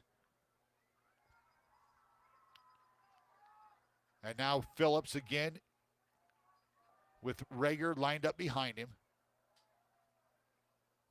And this time they will give it to Rager. Rager breaks a tackle at the 45, across the 40, and they're going to mark him down. Where are they going to spot the ball? Yep, first down. Wow. Oh, okay. I was going to say, that far side official. Had him clear back at the 40, but it's down to the 37-yard line. That's another Bronc first down, so good hard running by Keegan Rager. Yeah. The offensive line doing a nice job getting to the second level and creating some other holes for the backs. 7.5 minutes and ticking. Blaine scans the defense, drops straight back, looking to the sideline, and it's going to be incomplete to Liam Weber, just a low pass, as Weber just couldn't quite bring it in. And now some subs come in for the Broncs. Braxton Crow will check in. I think Keegan needs just a quick breather. So 7:22 remaining here in the first half after the incomplete pass. Broncs leading 7-0 on the range scoreboard. Liam Weber, the receiver to the near side. We've got a bunch of receivers in a triple on the far side. Low snap. Phillips picks it up, goes to the far side. Now we got a hold coming. That one's going to come back. As we've got a hold. That's normally the call there from the referee. And so that one will back the Broncs up. And it'll be second down and probably close to 20 now for the Broncs. So second down and 20 for Sheridan, back at the Cheyenne Central 47-yard line. So Phillips brings his troops to the line. Weber and Gage Rogers, the receivers, to the near side. Colton Phillip is in the slot on the far side, and I think that might be Rudy Green out there with him. Phillips drops straight back, has a screen. That's going to be Braxton Crow. Braxton breaks a tackle at the 40, and he's going to get 10 yards back, maybe even 11. Let's see where they spot the ball, but a nice little screen play. We saw the Broncs run that 3 or 4 times last week, and all of them were incomplete. Right. So they did a good job right there. Braxton just found a little hole, and Blaine was able to just dump it over the line and get it to him, and he got that penalty yardage back. So 3rd and 10 now for the Broncs at the Central 37-yard line.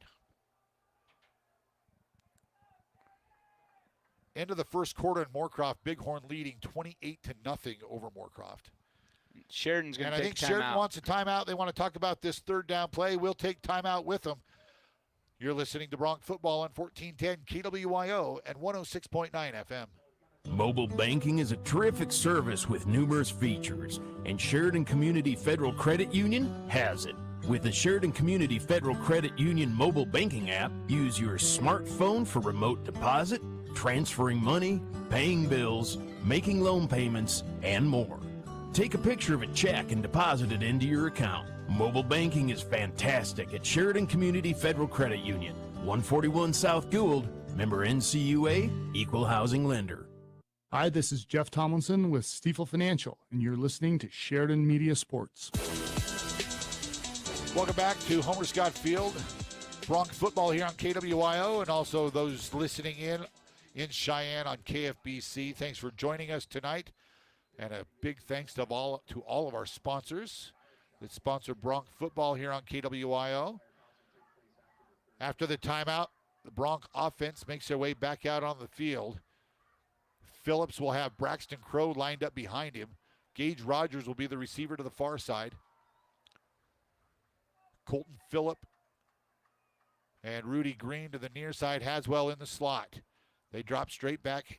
Phillips avoids one man and then is buried clear back. It's going to bring up 4th and really long now as Phillips takes the sack at the central 46-yard line. He had Haswell open for, maybe like 3-4 yards, and he just couldn't get it out of his hand to throw the ball to him. So now the Broncs are going to have to punt the ball away. And Ryan, the wind has completely died down. The flags are just hanging straight down the flagpole. Yeah, now. We thought it might be an issue here in this first half, but after that first quarter, the wind is not an issue. So 4th and 19 for the Broncs. Liam Weber will do the punting here for the Broncs. Teasley and Dennison back deep for Cheyenne Central. And now we've got a stoppage. We got a flag on the play, clear back deep. Oh, Broncs are going to have a delay of game, it looks like. So that'll move the ball back into Bronc territory at the 49.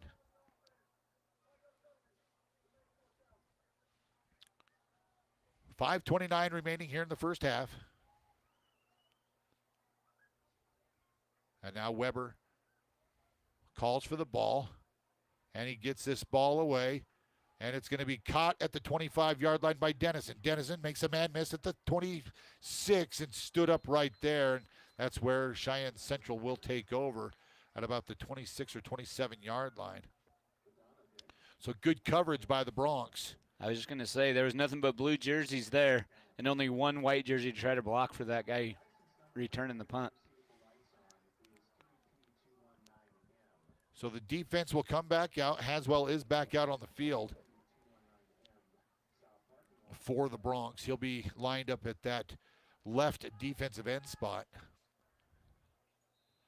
And this time it's going to be Owen Woods back at quarterback.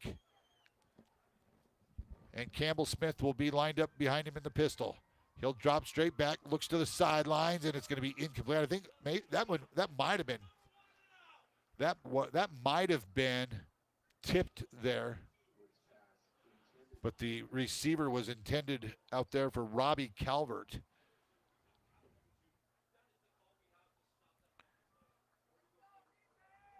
So the defense holds on first down, 2nd down and 10 for Cheyenne Central from their own 27-yard line. Teasley will be the receiver coming to the near side. The big tight end, Damana, lined up on this left end as Cheyenne Central goes from right to left across your radio dial. Owen, Smith, or Woods pitches it, going nowhere. The ball comes out. And the Broncs got it. I think the Broncs came up with it, and they do. Broncs got it. There was a fumble on the play, and the Broncs recovered it. Let's see who comes and rings the turnover bell. It's going to be Braxton Crow, I do believe. I think Crow got on it. Yes, sir. So 5:02 remaining here in the first half. The Broncs take advantage of another turnover by Cheyenne Central, and they will take over at the Central 26-yard line.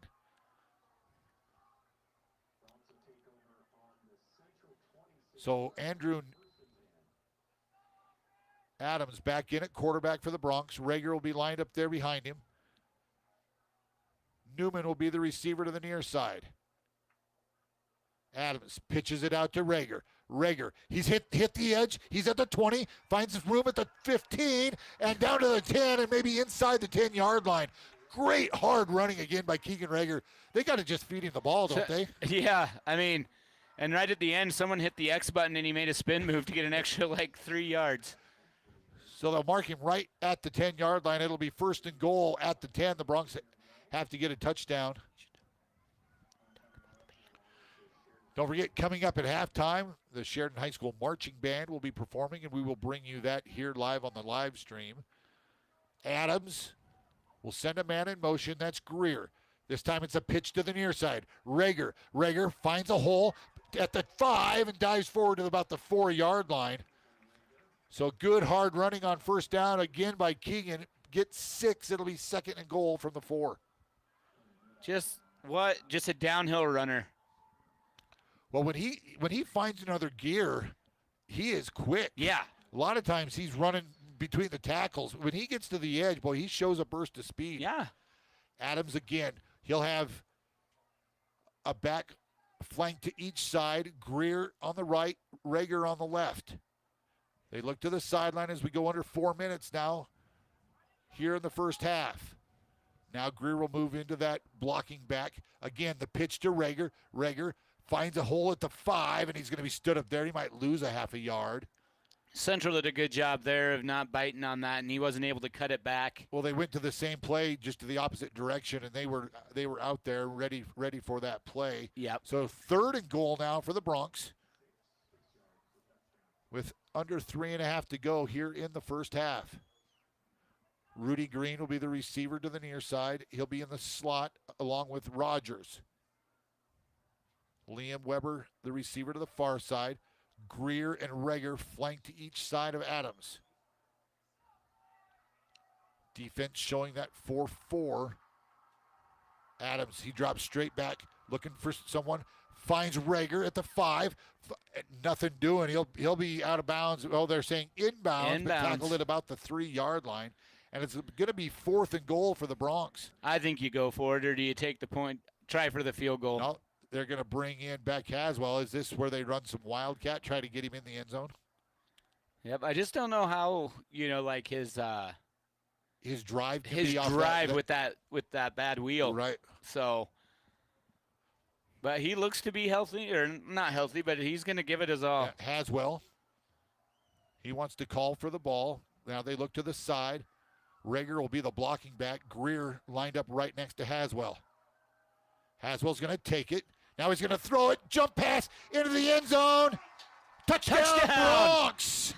And who is that? Who caught the ball? I think it was William Greer. He went. No, Keegan Rager. Oh, was it Rager? Okay.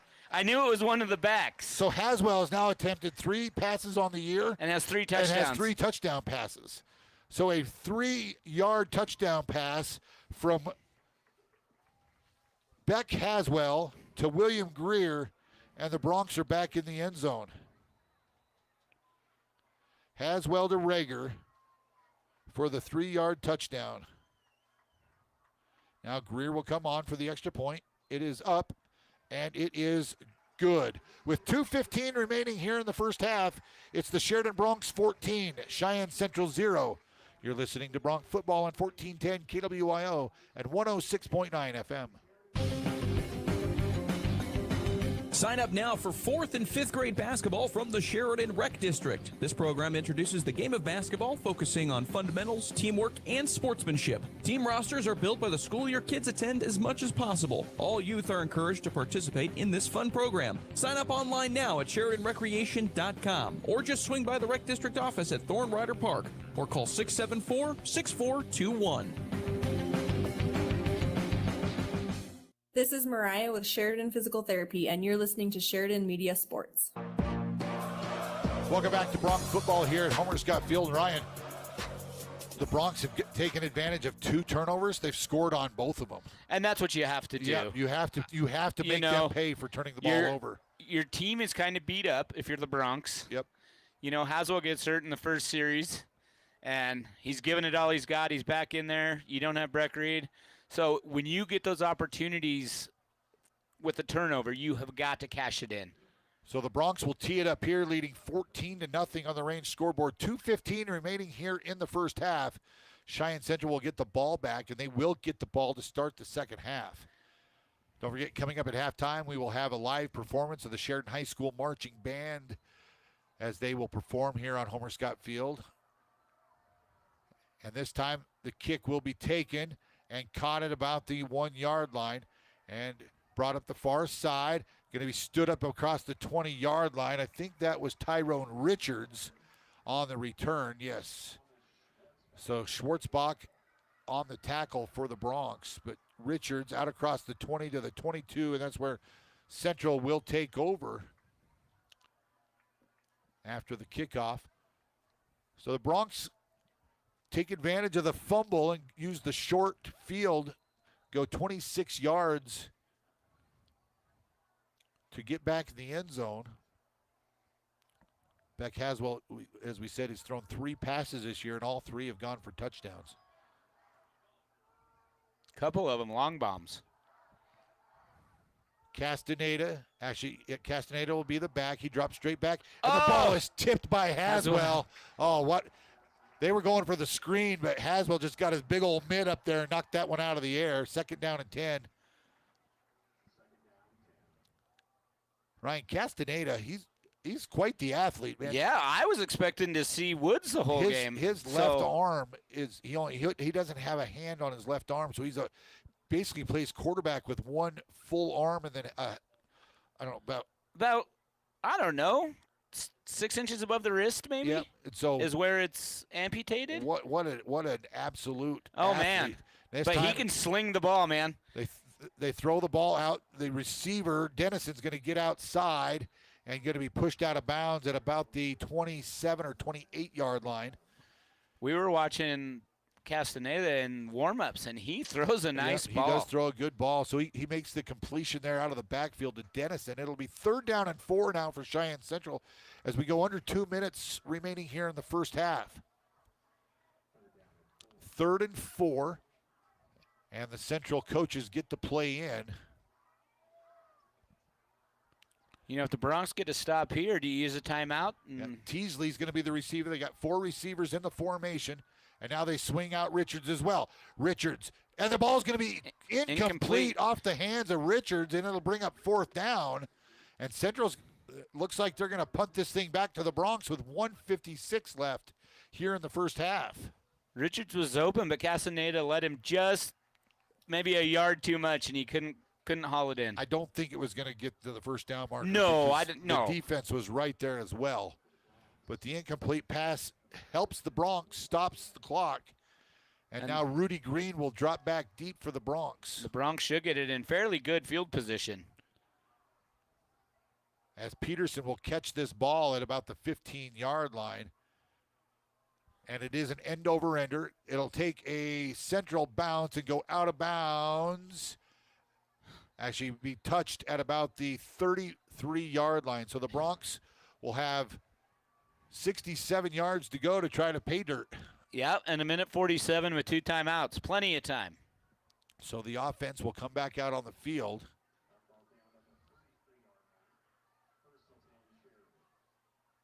And Andrew Adams looks like he's going to bring the team back up. Both teams are switching quarterbacks. Yep, it's almost like series by series.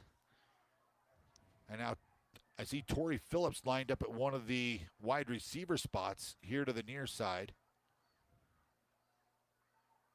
He'll be the outside receiver here, so see if the Bronx do something tricky here. And it will be caught.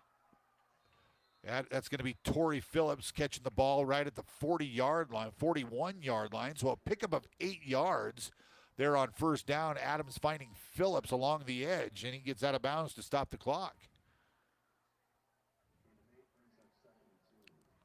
Now the Bronx quickly back to the line of scrimmage, although the clock is stopped. Adams, now they're stop and look to the side, get their second set of signals in here.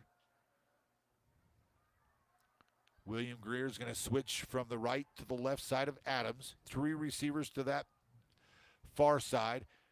And this time the ball is going to be picked off. That's the first interception of the year by Andrew Adams. And Central, he just didn't put enough air under that one. Yep. And the turnover, the interception by Caleb Henney. So Henney with the interception gives Cheyenne Central the ball back in Bronx territory.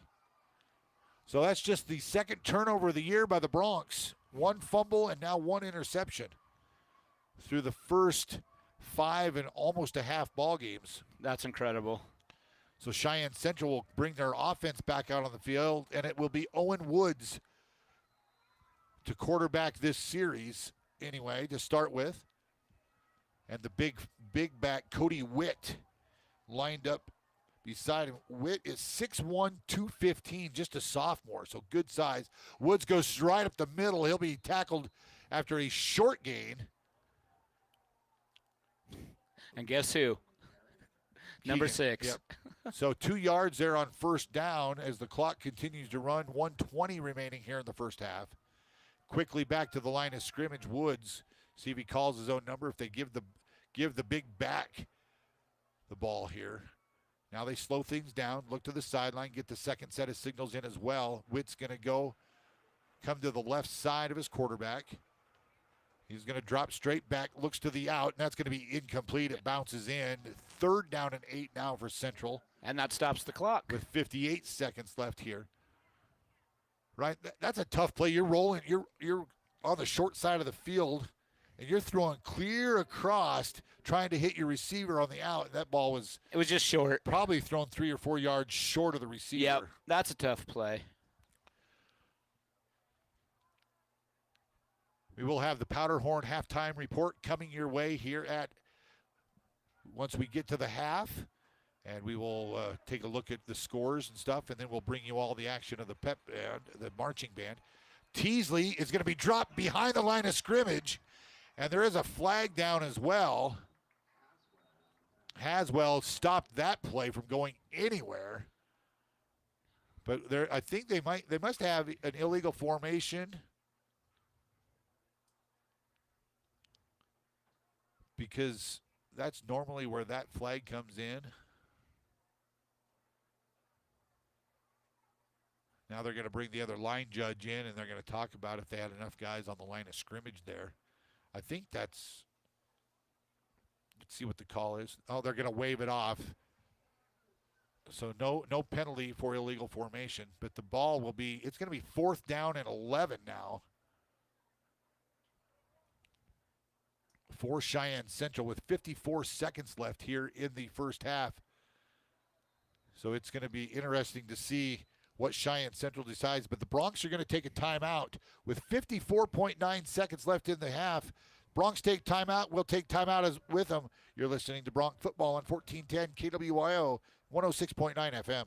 Looking for a hobby that inspires you? Sheridan College's community interest classes let you learn something new just for the joy of it. Sharpen your creativity with watercolor in Johnson County. Stretch into beginning yoga or finally take that swing with golf for beginners. Available in Sheridan, discover fly tying, Plains Indian art history, intro to butchering, and investing basics. Why wait? Make time for yourself this fall. Sign up today at sheridan.edu/community or call 307-675-0115. That's sheridan.edu/community or call 675-0115.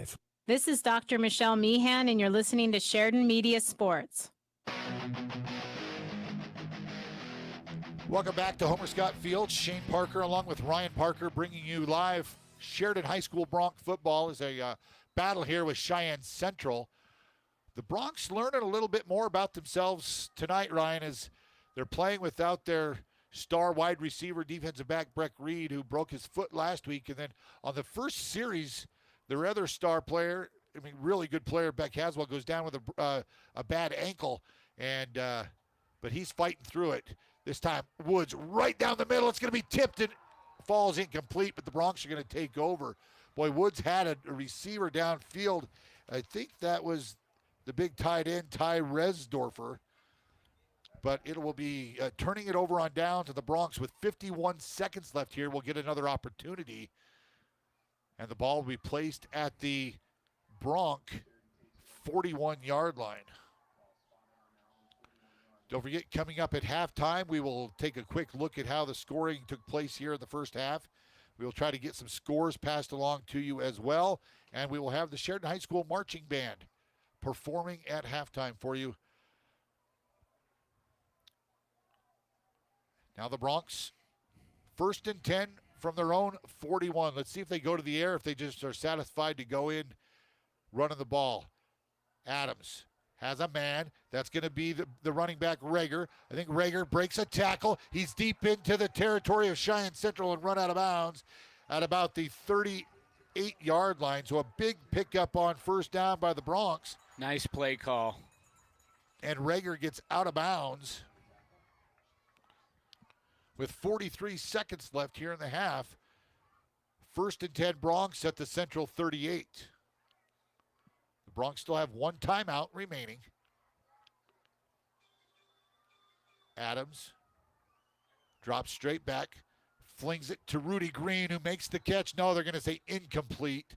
A good stick out there on defense by Conrad Prescott. He made the big hit on Rudy Green, forcing the fumble. Or the incomplete pass, not the fumble. Halftime score, Upton Sundance leading 7-0. 6 turnovers between the two teams in that first half.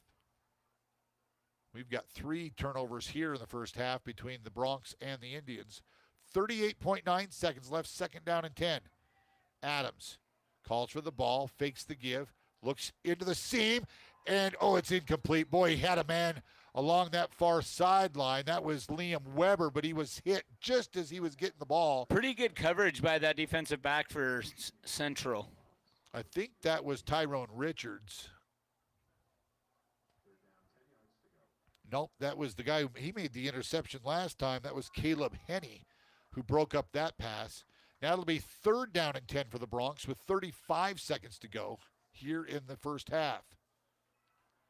Adams, 3 receivers to the near side, 1 to the far side. And now they're going to bring Bodanovich in motion.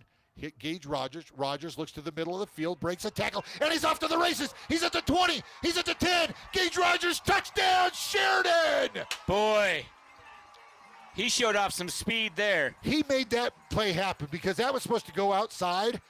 There was a defender there. He cut it back inside, found space, and then cut it back outside to the end zone. Well, you heard Coach Mallory talk about it in the pregame show. They've got to make plays in open space. Yep. And Gage did a great job of that on that play. So Andrew Adams to Gage Rogers for the touchdown. The Bronx poke one in before half here. Greer on for the extra point. The hold's good, and the kick is up, and it is good. With 25.7 seconds left, it's the Bronx 21, Cheyenne Central 0. You're listening to Bronx Football on 1410 KWYO at 106.9 FM. Looking to get rewarded just for spending? With our You Choose Debit Cards reward program, you can earn points every time you swipe. Redeem your points for cashback, gift cards, travel, and more. It's your money. It pays to spend smarter.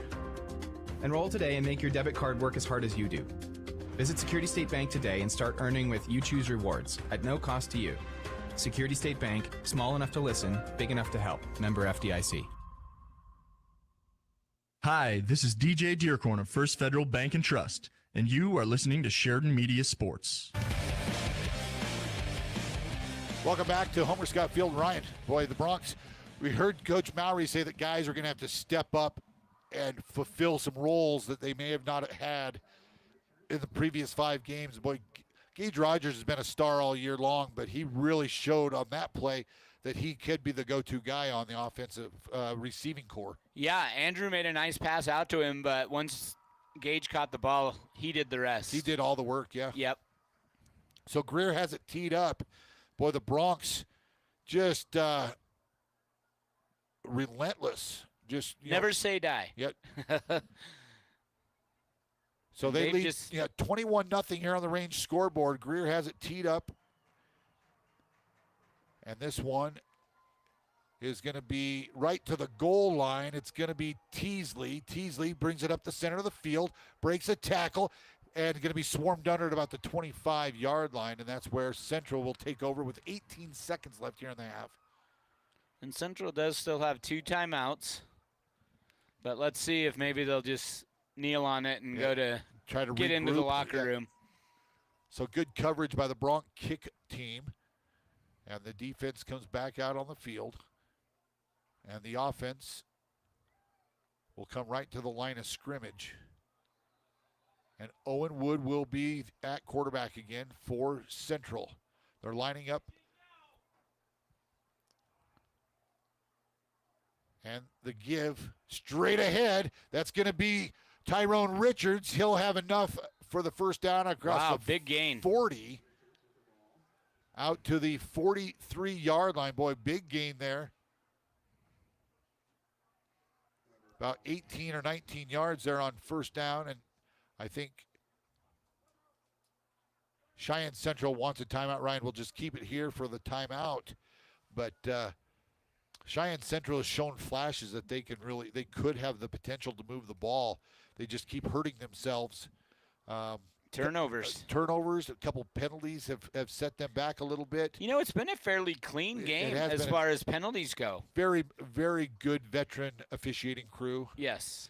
Here tonight from Gillette, so they always do a good job. Bighorn leading Moorcroft at the half, 42-0. So Bighorn rolling again tonight. Now the timeout is over. Owen Woods brings his troops back to the line of scrimmage. 2 receivers to the near side with 1 back. That's going to be Richards. They fake to give.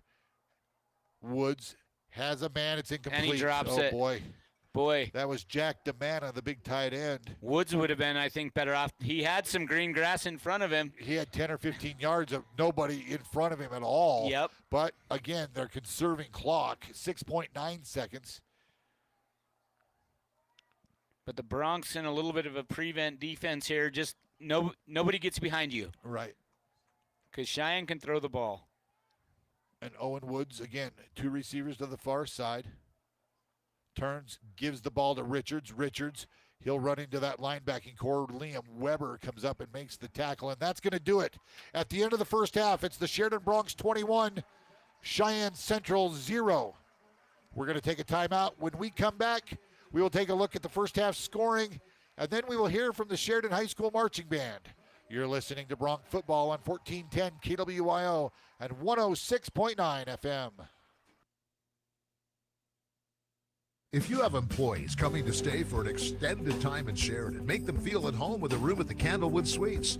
These extended stay rooms feature fully equipped kitchens, including a microwave, full-sized refrigerator, dishwasher, stovetop, even pots and pans, and free guest laundry. Did I mention the outstanding view of the Bighorns?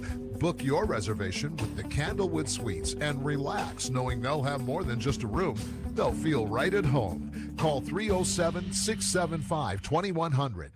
Is your AC working? But only kind of. Well, it's time to call Carl's Heating and Air Conditioning. He'll cool your house faster than you can say, "Why is the dog lying on the tile again?" But hey, Carl doesn't just battle heat. He also tackles radon mitigation. Because what's worse than being hot and cranky? Breathing radioactive gas while being hot and cranky. Don't sweat it. Carl's got this. Find Carl's Heating and Air Conditioning in the Country Bounties business directory. Doug, I love fall. Pumpkin spice, football, piles of leaves. Don't forget piles of savings, Bob. Buy 3, get the 4th for just $1 at Waring Chevrolet. $1? That's less than a hot dog at a ball game. Hey, and these tires will last a lot longer than you won't have heartburn. So pile up the leaves, pile up the savings, and pile into Waring Chevrolet. Exactly. This fall, keep your ride rolling smooth with buy 3 and get the 4th tire for just $1. 107 East Alger or online at WaringSheridan.com. There is no known cure for tinnitus, but we can help provide you with relief. Hi, I'm Dr. Addison Dempsey. And I'm JT Kraft from EBA Hearing and Sound. Linear is the first low-risk, non-invasive medical device of its kind that is clinically proven to relieve tinnitus and is FDA approved. Starkey's brand new Edge AI hearing aids offer groundbreaking technology that powers the most capable hearing devices available, while also offering expanded tinnitus masking therapies. Schedule today to determine what tinnitus treatment is right for you. EBA Hearing and Sound, 674-8920. That's 674-8920. Since 1935, First Federal Bank and Trust has been a cornerstone of Sheridan. And to celebrate 90 years of community commitment, we're donating $90,000 to 10 nonprofit organizations in Sheridan. Each month through November, we'll honor our legacy of community support by investing in a local nonprofit. This month, First Federal will award $9,000 to the Hub on Smith. 90 years, $90,000. Community commitment at its finest. Visit efirstfederal.bank. Member FDIC. Have you downloaded the McDonald's mobile app? Well, what are you waiting for? You're missing some money-saving McDonald's deals. Plus, you'll get access to exclusive deals. You'll be able to order ahead and pass the line with mobile order and pay. Plus, when you join My McDonald's Rewards, you'll earn points on every order to redeem for free McDonald's food. So download the app and start saving time, money, and get free food. McDonald's, Sheridan, Buffalo, and Gillette.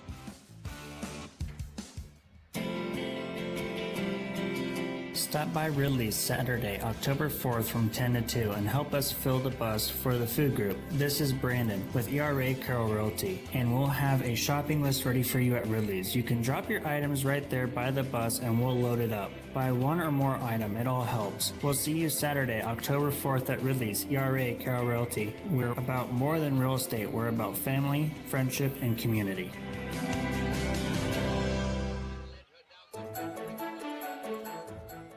At First Bank of Wyoming, you will always talk to a real person like me.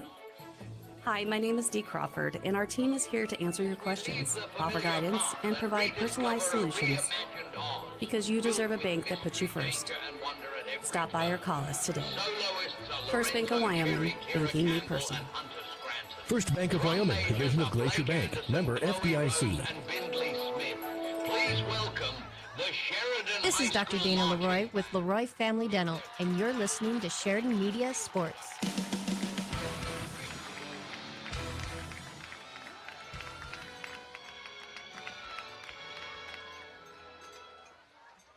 Drum majors Blake Anderson, Bindley Smith, and Chloe Rose. Is your band ready?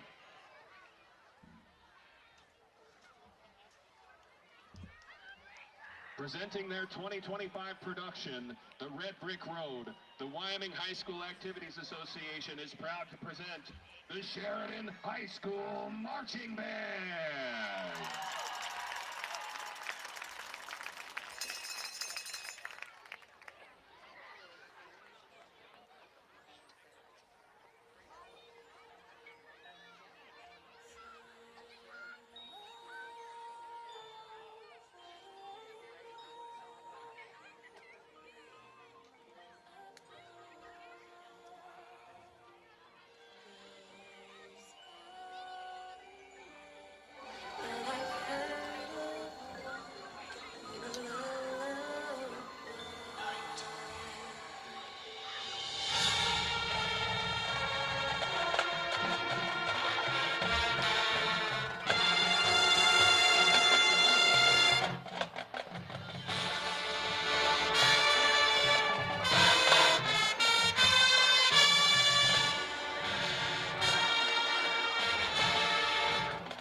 Wow, quite a performance there by the Sheridan High School Marching Band. Hope you enjoyed that as they get ready to have their marching band competition, but quite the show there, right? Yeah, that was awesome.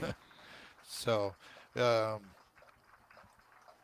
director Chad Rose does a great job of preparing the marching band and all the bands, You know, I've got some of my employees that work for me that are part of this, and then they tell me how hard their practices are. Yeah. You know, these kids put in hours and hours of work. Well, they're up here almost every single night up on the field after dark. Right. Doing this. Right. They have to wait till football practice is over. Yeah, they kind of get the short end of the straw, but what a great performance. So hope you all enjoyed that. We'll take another quick timeout. When we come back, we'll run down the scoring here in the first half, and then we will take a look at some scores going on around the state. You're listening to Bronx Football on 1410 KWYO and 106.9 FM. Are you ready for a better banking experience? Camco Federal Credit Union is excited to announce the opening of our new Sheridan branch location. Our new branch features a 3-lane drive-through, our new depository ATM, and new Saturday hours. At Camco, you're more than a number, you're a member. Come meet our staff and let us give you a tour of the amazing features of our new branch, located at 2511 Coffeen Avenue in Sheridan. Camco Federal Credit Union, member NCUA, and equal housing lender. Need screen printed and embroidered items? Well, whatever you need, Kilpatrick Creations is the go-to local company for these types of items. If it's screen printed or stitched, we are the ones to help you. Give us a call first. We're here to help you and want to help you with your imprinted garment or accessory needs. We've been in the business and serving Sheridan County for over 20 years. We have the experience, talent, and selection of goods that allows us to help you promote your business, club, or event in the best, most affordable way possible. Come see Kilpatrick Creations for all your screen printed or embroidered needs. Building or remodeling your home or commercial space can be overwhelming. With so many decisions to make, choosing the right contractor matters. At North Country Construction, we believe you deserve a team you can trust. From initial planning and site work to concrete and final touches, we handle the entire process with a decade of quality in the Sheridan area that speaks for itself. When only the best will do, call North Country Construction, 307-461-2896. One Health in Sheridan provides medical care, mental health, and other support services for the whole family. Our whole person approach serves children, adults, and seniors, and we accept patients with private insurance, Medicare, Medicaid, and no insurance. From childhood immunizations and wellness checks to substance use treatment, visit One Health for same-day availability and an income-based sliding fee. Visit onechc.org/Sheridan for more information. This is Patrick Johnson with Stifel Financial, and you're listening to Sheridan Media Sports. Welcome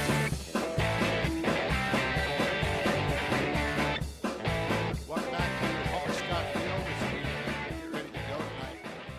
Ryan, it's been one of those games where you didn't feel real comfortable, and I still don't feel comfortable. The Bronx lead 21-0 here at the half, and just took a while to get things kind of going. It did, and Cheyenne Central has kind of shot themselves in the foot a couple times. Couple turnovers. They've turned it over on downs a couple times, but we've said it before, and I'll keep saying it.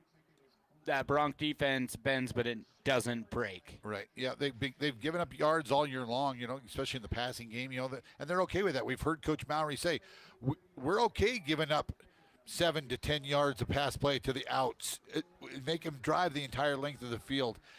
They're okay doing that. And, Central hasn't had a ton of yards tonight. Interception, a fumble recovery by the Bronx. They took advantage of those for sure. But taking a look at the scoring, after a very slow first quarter, the Bronx were able to get on the board with 1:43 left in that first quarter. Keegan Rager got the handoff, broke a couple tackles, and went 27 yards for the touchdown. William Greer, he kicked the extra point. The Bronx led 7-0 at the end of the first quarter. And then the two teams kind of went back and forth again in the second quarter, and with about 2:15, the Bronx took advantage of a fumble down here on the 26-yard line, and it was a and goal play. I can't remember if it was third goal or fourth. I think it was 4th and goal from about the 3-yard line. Beck Haswell came in at the Wildcat to run the quarterback spot and faked like he was going to run it, and then kind of jumped through it into the end zone, and Keegan Rager caught that for the 3-yard touchdown pass. William Greer's kick was good, and the Bronx led 14-0. Yeah, that was the old Tim Tebow jump pass. Jump pass, yeah. So Beck Haswell, man, he is a warrior. He's a battler. He got hurt on the first offensive play, and I would take a 75% Haswell. Yeah, absolutely. But he is giving it his 100% and just battling. He just came back out on the field here. He's limping a little bit. He's limping just a little bit, but he's probably good to go. Oh yeah.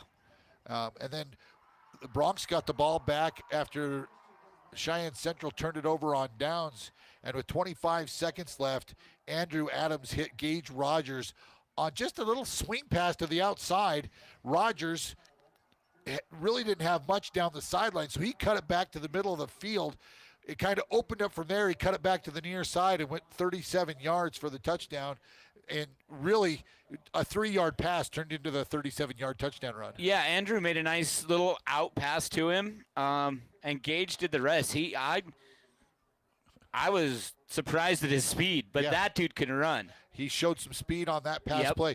William Greer's kick was good. The Bronx went into halftime, which we are now leading 21-0 as they look to tie that state record.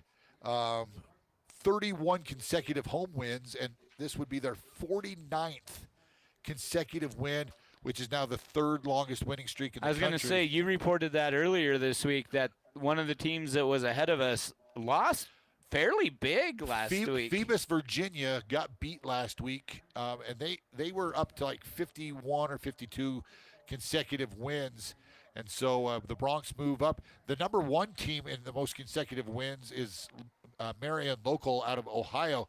And they were tested. They pulled out a final second touchdown. They scored with no time left on the clock. Or they said they scored, but there's video showing the ball actually hit the ground. But they won 20-19 in a very controversial way to extend their winning streak to 70 wins in a row last week. So the Bronx have a ways to go to get there, and who knows if that would ever happen, but we'll just be... We don't worry about that. No, the Bronx don't worry about it.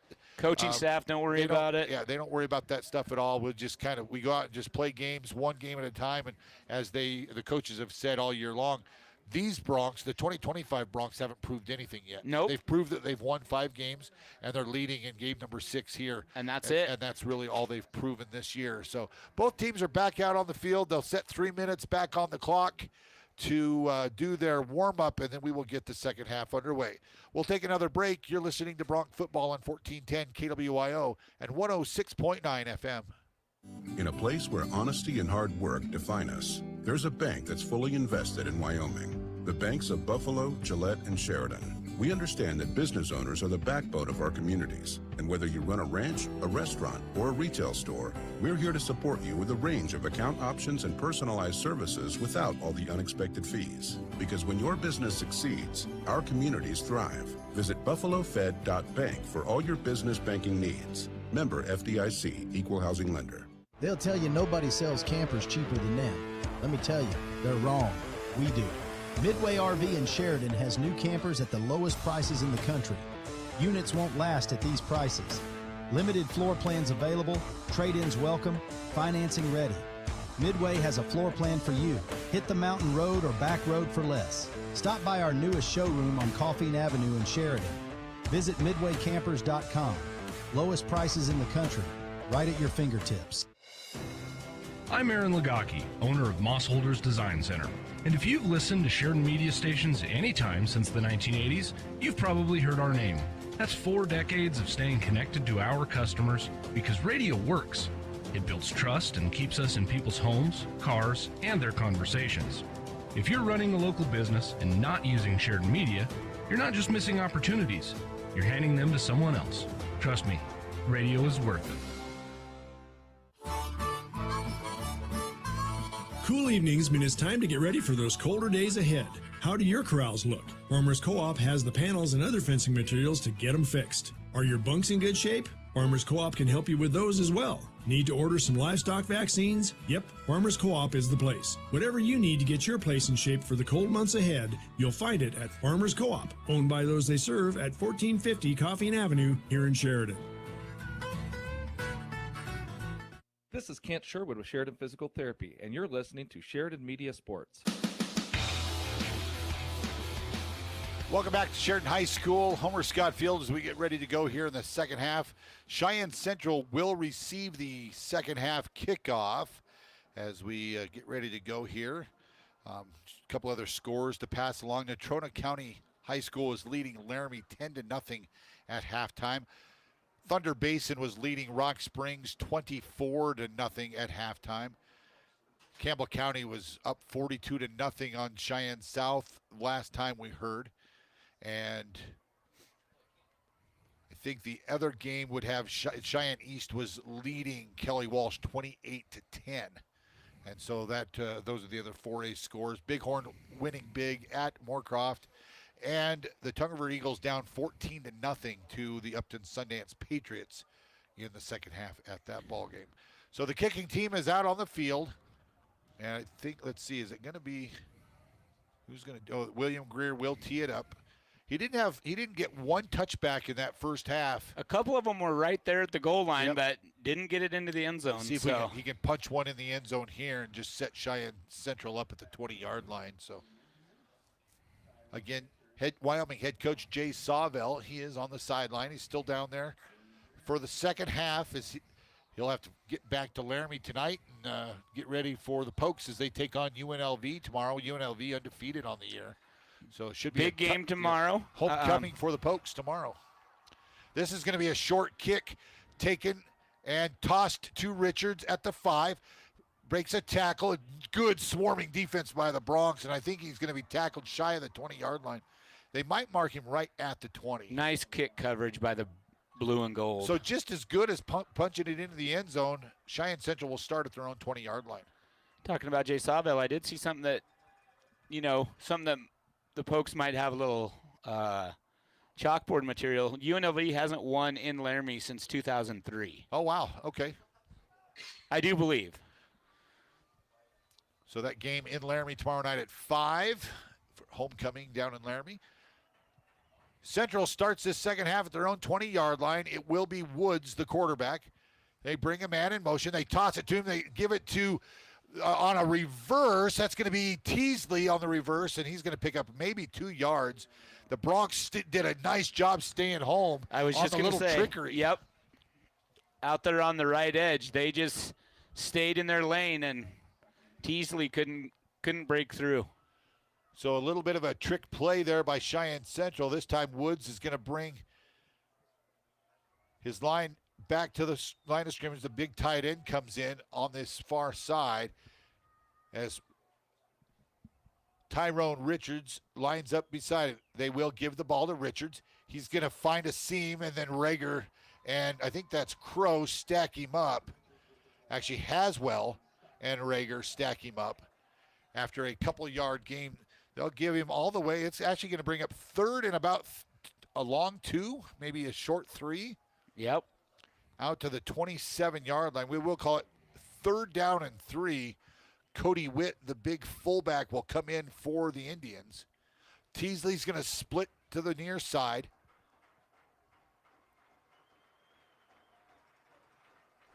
And Woods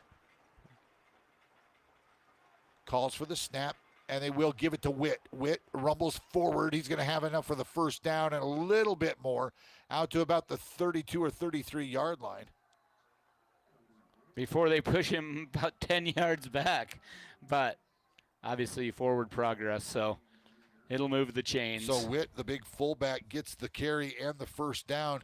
He is a big kid. 6'1", 215 sophomore. He had 151 yards on the round coming into the ball. Did you just say sophomore? Yeah. Holy 6'1", cow. 215 sophomore, according to the roster. This time it's going to be 3 receivers to the near side. That's going to be Calvert, Henney, and Teasley out here. Actually, Demana will split out wide. Woods, and he's going to go right up the middle, and he gets hit right away. And who's getting up off the bottom of that pile? Is that Hartman again? Blaine Phillips was one of the very first guys there. I think it was one of the D linemen also there with Sam Huffman. So Huffman Blaine did Phillips, a great job, and man, stonewalled that guy. So pickup of 2, second down and 8. Woods has Richards lined up to his right side. He fumbles the snap, and he's going to be dropped back at about the 30-yard line. And they're just inside the 30 is where they are going to spot the ball. Boy, the Bronx brought the house on that fumbled snap, and it was all Owen Woods could do just to pick it up. So that's going to bring up 3rd down and about 12 now for Central. Again, another negative play sets them behind the sticks. Right, but great play call by the defense for Sheridan. Under 9 minutes to go here in the 3rd. Bronx leading 21-0 on the range scoreboard. Owen Woods has Richards lined up to his right side. And he's going to roll to the near side, looks downfield, and is going to be incomplete. Good coverage there. Noah Newman. But it was also a really low pass, a low too. pass for Teasley, but Newman was right there. It wasn't going to be much, if anything. And Cheyenne Central is going to have to punt as Dane Peterson will come out and punt this ball away.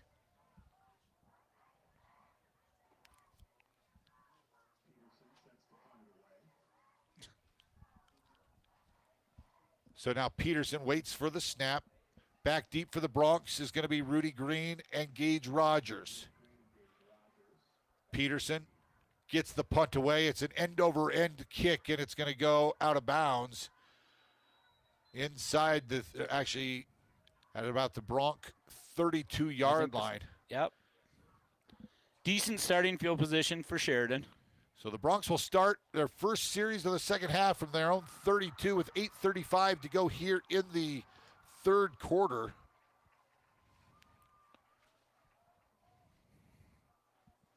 And looks like it'll be Blaine Phillips running the quarterback spot on the first series here in the second half. Keegan Rager, the running back. 2 receivers to the near side. Also, they're going to send 2 receivers to the far side. They give the jet sweep. That's going to be William Greer. William gets to the edge, but a flag thrown at about the 35-yard line. And so I think they're going to get a hold on the receiver out here on the far edge.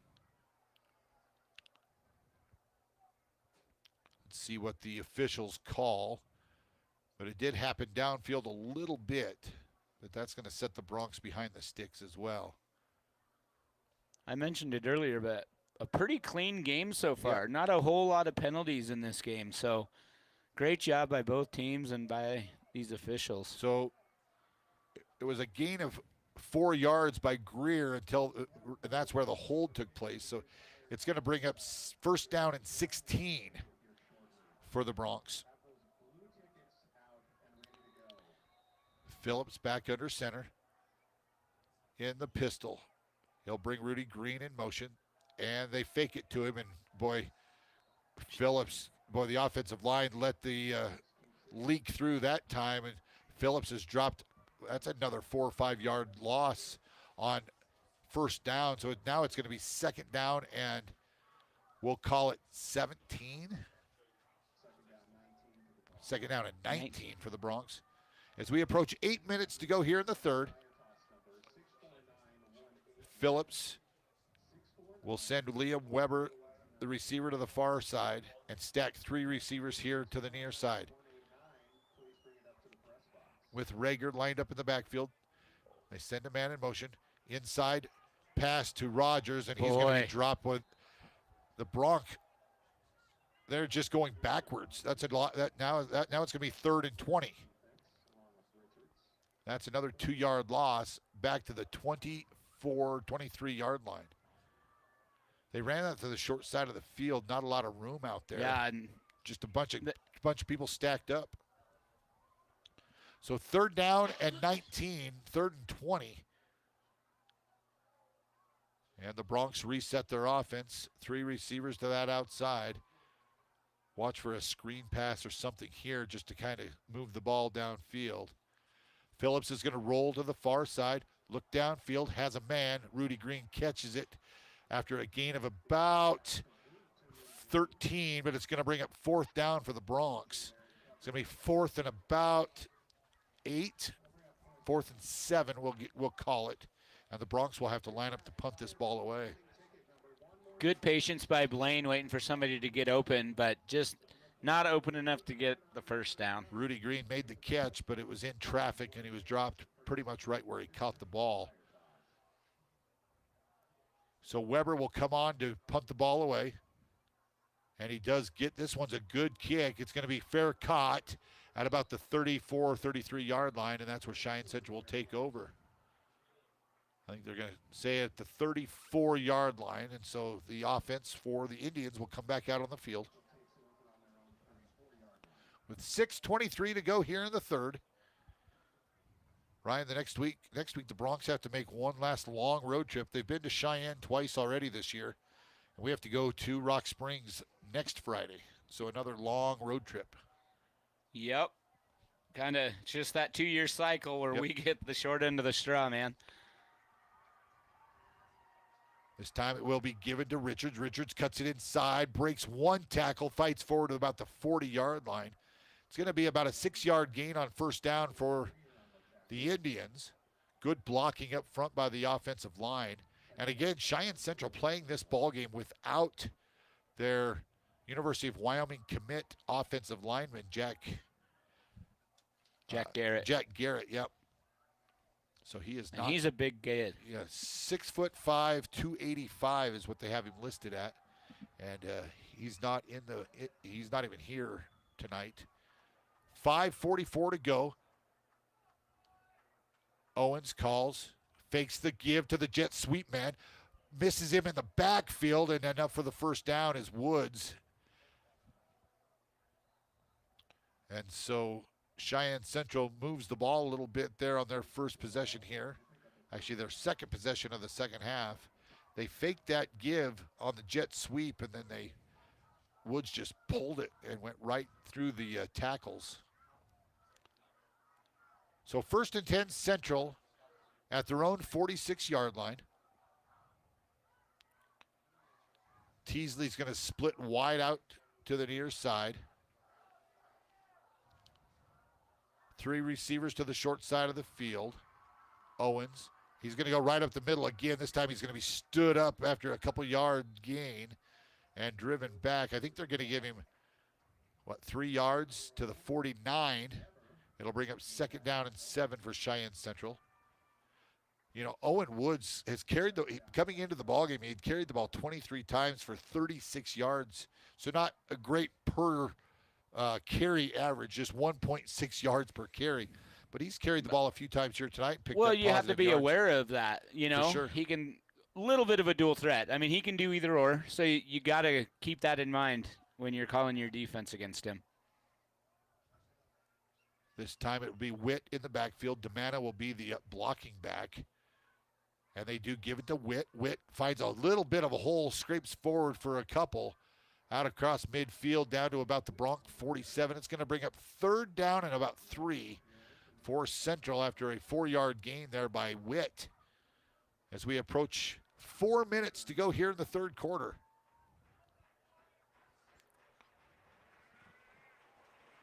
Robbie Calvert and Teasley split to the wide side of the field.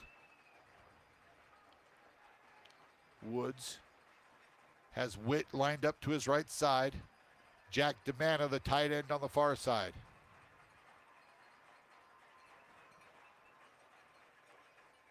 The give is to Witt, and he's going to have enough for the first down out across the 45 to about the 44, 43-yard line. Just good. Needed 3 and got 4. Good hard-nosed running by the sophomore, Cody Witt. So a first down Central at the Bronx 43-yard line.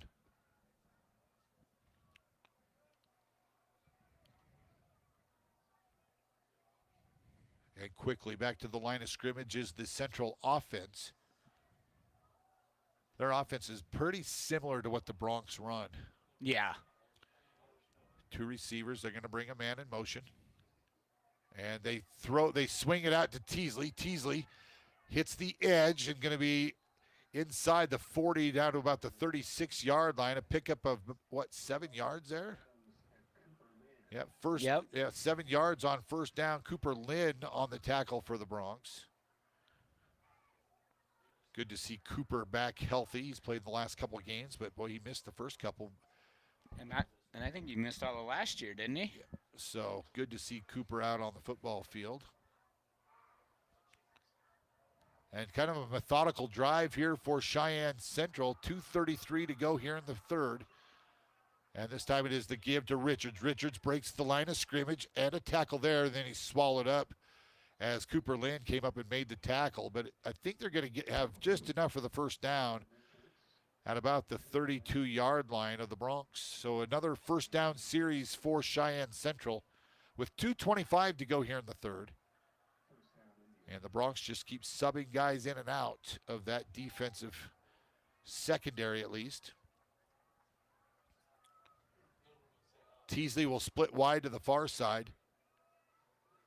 And Woods has Richards lined up behind him. He's going to drop straight back.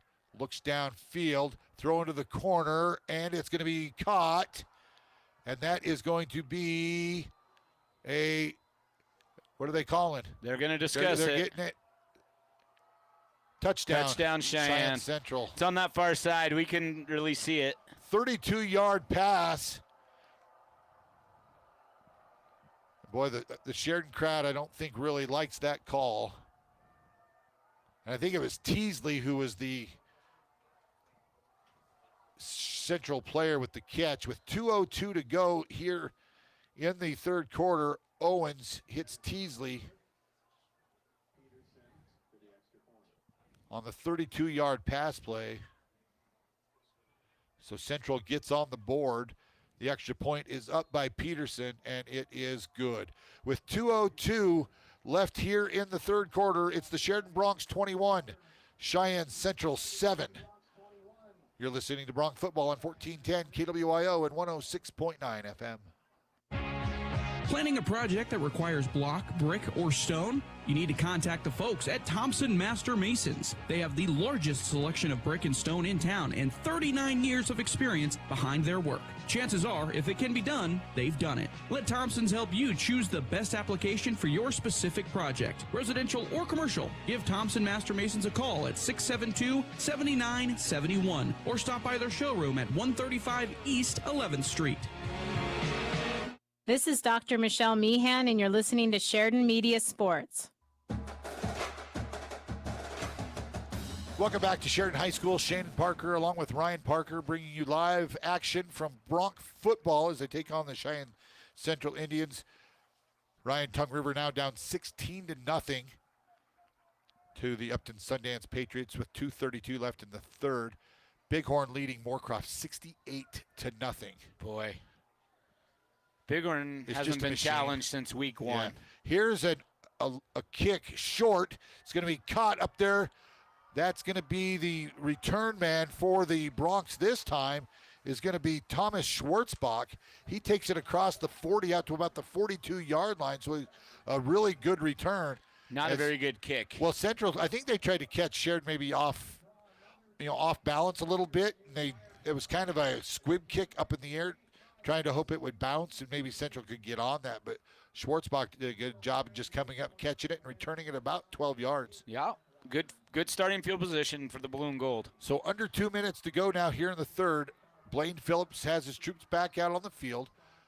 5 receivers in this formation. Let's see what the Bronx do here. Now they're going to bring Rager in motion. And they give it to Keegan. Keegan bounces outside. cuts it up. Oh, boy. Big collision. That was ugly. Oh, wow.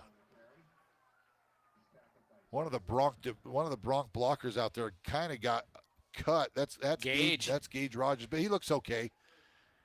He's going to come off for just a minute, but he'll be all right. Yeah, he's going to come off for just a minute, and I think he's okay. But Joanne's going to go talk to him and see. Torrey Phillips comes in his spot, and the Bronx they got 5 yards on first down, so 2nd down and 5 across the 45 to about the 47. Phillips is going to bring Bogdanovic in motion. The give is to Rager. Rager straight ahead, fights forward, and he's going to be close to the first down. He might have it. Actually, the official on the far side says it's going to be short by about a yard. 3rd down and 1 for the Bronx, just across into Central Territory at the 49, just over the 49-yard line. And we're under a minute to go here in the 3rd. The Bronx leading 21-7 on the range scoreboard. I think Rogers was just cramping a little bit. They were stretching him out over here on the sideline. So Blaine, 5 receivers in the formation. He's just going to take this one straight ahead. He'll have enough for the first down. He tucks the ball, and he'll be across the 45 down to the 44. The Bronx will have a new set of downs. So 29 seconds to go here in the 3rd quarter. And I think Coach Mowry just went out and told the official once the clock starts, I think we're just going to let this thing go. Let's see if they do call a play here. It's like, why isn't the clock running? There, now it goes. The clock is running. And I think the Bronx are just going to be content to let this clock run out. As we go to the end of the 3rd quarter, it's the Bronx 21, Cheyenne Central 7. You're listening to Bronx football on 1410 KWIO and 106.9 FM. Chapman, Valdez, and Lansing, with offices in Sheridan and Casper, are ready to protect the freedoms and rights of the citizens of Wyoming. The Sheridan office of Michael Lansing and McCole Soto provide competent local legal services focused on businesses, real estate transactions, estate planning, employee protections, trust litigation, and personal injury. Michael and McCole will aggressively, timely, and ethically protect your rights and are proud to support all local youth activities. Hi, this is DJ Dearcorn of First Federal Bank and Trust, and you are listening to Sheridan Media Sports.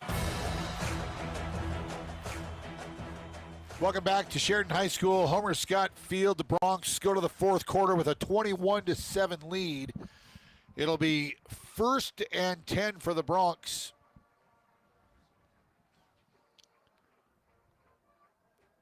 Did they flip the field?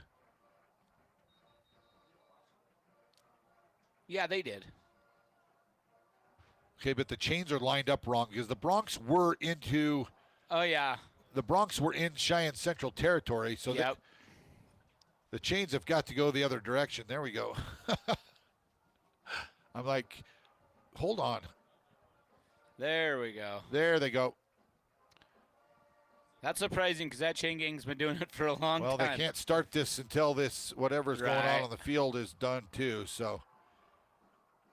And that was a swing and a miss. They have a little tire competition here where you try to throw a ball through a tire. He missed, and so that is it. So we are now ready to start the 4th quarter. Bronx leading 21-7. Torrey Phillips is going to be the receiver to the near side of the field. 3 receivers now to the far side. That's going to be the wide side of the field, and Keegan Rager will be in the backfield with Blaine Phillips. Now they bring a man in motion. He stops, and the give is to Rager. Rager made the end miss, cuts it inside. He's into the secondary, makes a man miss there, and is tackled at about the 25-yard line, 26. That's going to be about 17 yards on first down for Keegan Rager. Good and hard run. Yeah, the Bronx are deep in Central Territory here as we start the 4th quarter. I liked his little hesitation. He made that defensive end kind of commit inside and then used his speed to get around him. And almost broke it. There was one guy there, and he made the tackle. So the Bronx at the Central 26-yard line, 1st and 10. Phillips, this time he's going to keep the ball. The end crashed. Phillips has enough. He's at the 5, and he's going to score. Bronx touchdown. What a run by Blaine Phillips. Pure determination. He was not going to go down. 26 yards, and the Bronx are back in the end zone. Wow, what a great run by Blaine Phillips. With 11:27 left here in the fourth, Blaine with maybe his best run of the year goes in from 26 yards. Made me have a flashback to the early 90s. Except that was the old option back then. I guess that was an RPO there for sure. Yeah. So 11:27, Greer's going to come on for the extra point. Torrey Phillips is the holder now. Phillips holds, and Greer, boy, he's kicking with a much more authority these days. I don't think he's missed an extra point yet this year. He made that extra point. The Bronx lead 28-0. You're listening to Bronx Football. 28-7 on the Range scoreboard. You're listening to Bronx Football on 1410 KWIO and 106.9 FM. This year, First Northern Bank of Wyoming is celebrating an incredible milestone. 140 years of serving our Wyoming communities. For generations, we've been with our customers through every season of life, helping families, ranchers, and businesses thrive. From local lending to personalized service, we're proud to be your community bank and trusted partner. Whether you're starting your first loan or account, growing your business, or buying your dream home, we're here for you. First Northern Bank of Wyoming, proudly serving Wyoming communities for 140 years. Member FDIC, Equal Housing Lender, NMLS 402576. This is Dr. Dana Leroy with Leroy Family Dental, and you're listening to Sheridan Media Sports. Welcome back to Homer Scott Field. Well, Ryan, the Bronx, they just drove that one. They ran that one right at Cheyenne Central. Yeah, they started that drive with good field position after Cheyenne scored, and they tried to high kind of pooch kick, and we got good field position, and they just ran it right down the field. Keegan Rager with some hard runs. And Blaine Phillips kind of finished that thing off. Boy, what an impressive run he showed there from 26 yards out. The Bronx lead 28-7 on the Range scoreboard. And William Greer has that ball teed up again. As the Bronx look for their 49th consecutive win. And this would tie the state record tonight with their 31st consecutive home win. And Greer puts his foot to the ball. It's going to be short. It's going to be caught at about the 3-yard line. It's going to be Teasley. That's a block in the back. But Teasley, wow, no flag on the referee was right in front of that. That was a huge push right in the back. Yep. Sprung Teasley out across the 30. They're going to say they're putting him down right at the 30-yard line. So decent field position for Central. But right where the attack happened, it looked like just a big old block in the back. Yeah, the white hat was standing right there. So Owen Woods will bring his troops back out on offense. Richards will be the tailback. 2 receivers to the far side with double tight ends. And it's going to be the pitch to Richards. Richards gets outside. He'll have enough for the first down and be tackled out about the 45-yard line. 15 yards on first down on the option play for Central. So a 15-yard gain by Tyrone Richards. If Beck Haswell is lined up on the right end at the end, they run away from him. If he lines up on the left side, they run away from him. So that's good coaching. Yeah. This time it's going to be Campbell Smith in the backfield. They bring a man in motion, and the give is to Smith. Smith, he's going to be knocked down after a gain of about 3 or 4 yards. Tackle out there by Newman. Also, big 73 Brady Hartman out there for the Bronx as well. So 2nd down and 6 after the 4-yard gain. So we approach 10.5 minutes to go in this ball game. The Bronx with a 3-touchdown lead on the Range scoreboard, 28-7.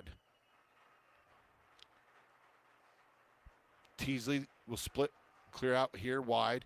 The give is to Smith. He's going to be stacked up right at the line of scrimmage. They might give him a half a yard almost to midfield. That was Hartman again. But Brady Hartman, Sam Huffman got in there as well. No gain on the play. 3rd down and 6 now for the Indians. So that Bronc defensive line, boy, they have been doing a job, especially when it gets to down and distance. Woods is going to bring Teasley in motion. Takes the snap, fakes. Actually, they give the backwards handoff. That's going to be the second man coming through. That's Jack DeManna. That's maybe no gain again. It's going to bring 4th down and 6 now for Cheyenne Central. So back-to-back plays, no gain on the play. And they got some subs coming in, but it doesn't look like the punt team's coming on. So quickly they get lined up. They've got 4 men in the formation with a running back, Smith, lined up back there. And Cheyenne Central tried to get Sheridan to jump, but Cheyenne Central's going to take a timeout. 4th down and 6 for Cheyenne Central with 9:03 to go here in the 4th quarter. We'll take a timeout with them. You're listening to Bronc Football on 1410 KWYO 106.9 FM. When the Sheridan Broncs take the field, they bring strength, precision, and pride. At Simply Stone, they bring that same energy into every project, specializing in countertops. Their team fabricates and installs the finest quartz, marble, granite, and porcelain surfaces, turning your home into something truly exceptional. Just like the Broncs, they believe in hard work, dedication, and a rock-solid foundation. Stop by their showroom at 2745 Heartland Drive or visit simplystonewyo.com. Simply Stone, simply the best. I'm Doug Hockett with Stiefel Investments, and you're listening to Sheridan Media Sports. Welcome back to Homer Scott Field. 4th down and 6 for Cheyenne Central as they come out of the timeout. 9:03 remaining here in the 4th quarter. And the Broncs just continue to do what they do. So Owen Woods back to the line of scrimmage. Big 4th down here. Big 4th down here for the Broncs. See if they can get a stop. He's going to drop straight back, looking for a man right down the middle of the field, and it's going to be intercepted. That's a big pick, and that's going to be Rudy Green with the interception, brings it back into Cheyenne Central territory, and the Broncs will take over. A bit overthrown. And just play at center field. Yep. Rudy Green back there in his free safety spot. 2 interceptions tonight, one by Rogers, now one by Green, and they were both easy interceptions. Yep. Is there a flag down? Looks like there might be because the officials have gotten together. Let's see here. What is the call?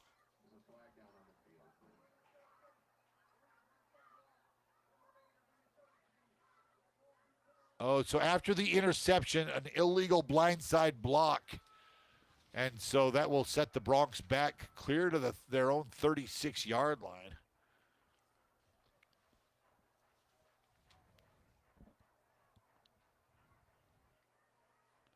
So the Broncs will take over there.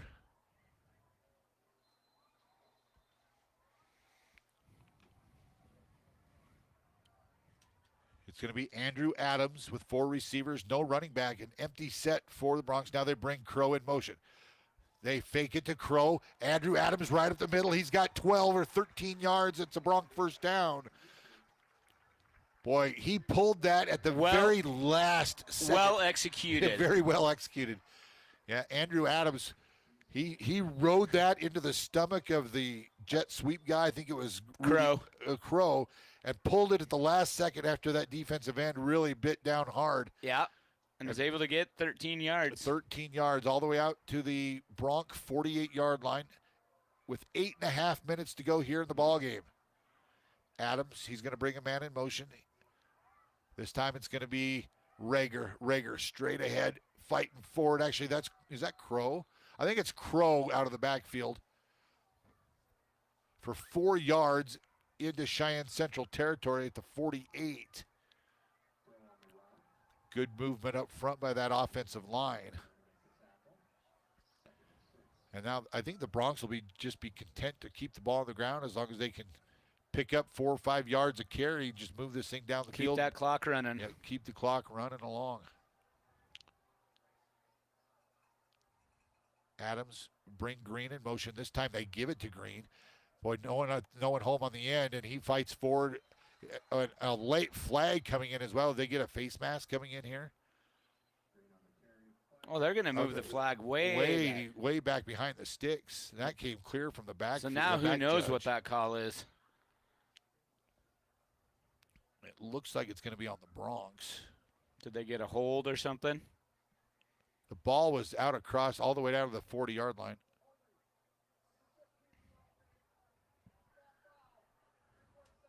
So it is going to be a hold on the Bronx after it'll bring up second down and 10. I think they're saying 12. They're second down at 12. And it should be first down. The marker is wrong. Shouldn't it be first?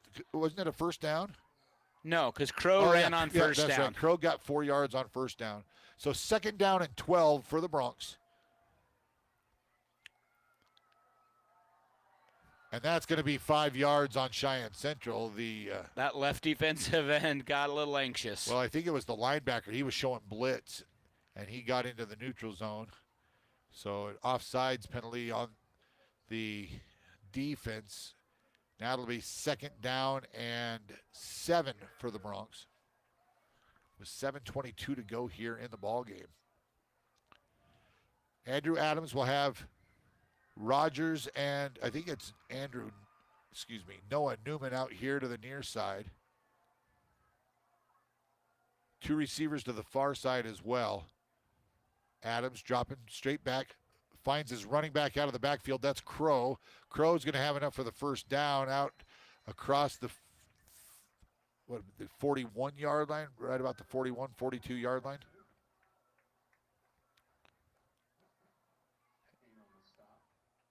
And let's see, they do say first down Bronx.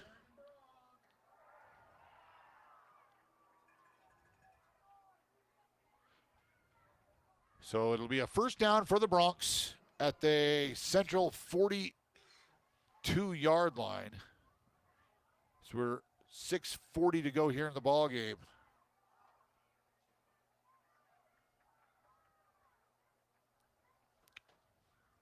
Adams brings his guys back to the line. 3 receivers here to the near side. Now Rudy Green goes in motion. They fake it. Andrew Adams gets swallowed up behind the line of scrimmage. And he's down. Oh, they're going to help him up. Boy, he got hit pretty hard back there, but it's going to be second down and 11 for the Bronx. With just about 6 minutes to go here in the ballgame, Adams is going to come out. Blaine Phillips will check back in at the quarterback spot after that hit that Andrew Adams took. Maybe just knocked a little bit of wind out of him. Yeah. But Phillips will come in here on second down and 12 after the negative play by the Bronx. Phillips, he's going to come to the near side, gets a block, cuts it up inside. He'll get about 3 yards back to the Bronx 40 or the central 41-yard line. It's going to bring up third down and about 9 now for the Bronx.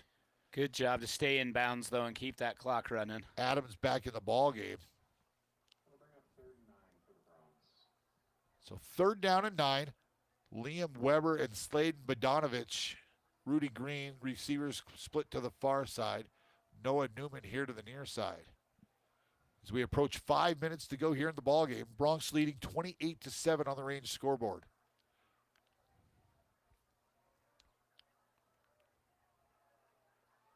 Bronx taking their time, letting the play clock really come down. Now Adams finds a hole. He's going to be swallowed up after about a 4-yard gain. It's going to bring up fourth down now for the Bronx.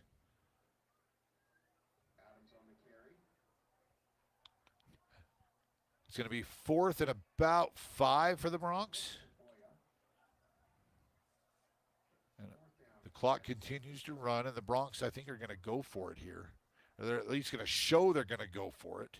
Adams stays in. Braxton Crow will be the back behind him.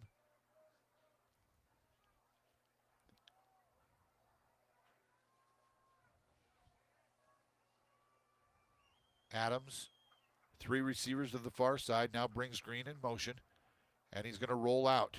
Adams looks, Nothing there. He runs the ball. He's going to come up just a little bit short. Yeah. And the Bronx are going to turn it over on downs. Couldn't find a guy downfield, and he's going to come about a yard shy of the first down. So the Bronx will turn it over on downs with 4:01 to go here in the ballgame. And Central will take over at their own 34-yard line. Yeah, the Bronx had to get to the 33 and stopped 1 yard shy.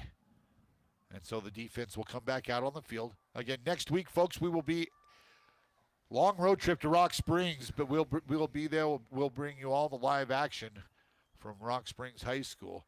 Richards gets the carry, makes a man miss, and going to be stood up right about the 40, 41-yard line.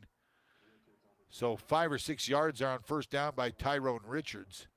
Well, I like that kid. He runs hard. He does. You know, he's a 5'10 junior, 165 pounds, so good-looking athlete there. Cheyenne Central has some young kids. Yeah, they play some young guys out here. That big running back's only a sophomore. This kid's a junior. Again, they give the ball to Richards. Oh, nice play. Nice play. Just spun down. The defensive lineman, I think that was Brady Hartman. Yeah, Hartman got in there and knocked him back. Way to get off your block, Brady. A loss of a couple there. It'll bring up 3rd down and 8 now for Central as we approach 3 minutes to go here in the ball game.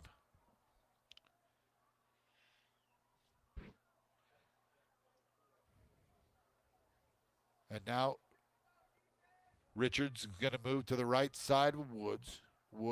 Actually, it's Castaneda. Castaneda back in the ballgame. And he'll find Teasley along the sidelines. Going to be inbounds, but enough for the first down. Out across the 45 to about the 47-yard line.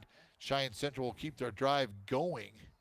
Stop the clock to set the chains, and then they'll wind it.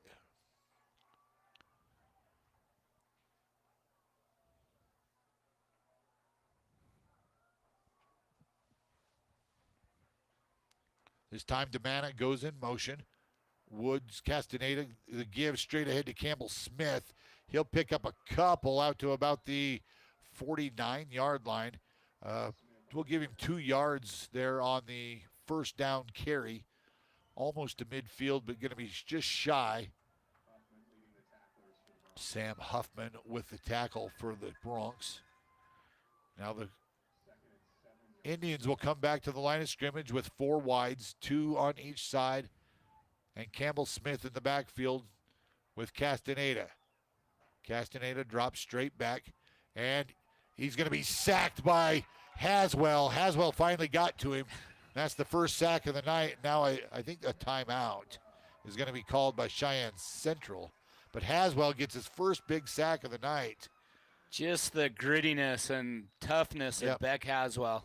And the clock will stop on the timeout. Cheyenne Central takes the timeout.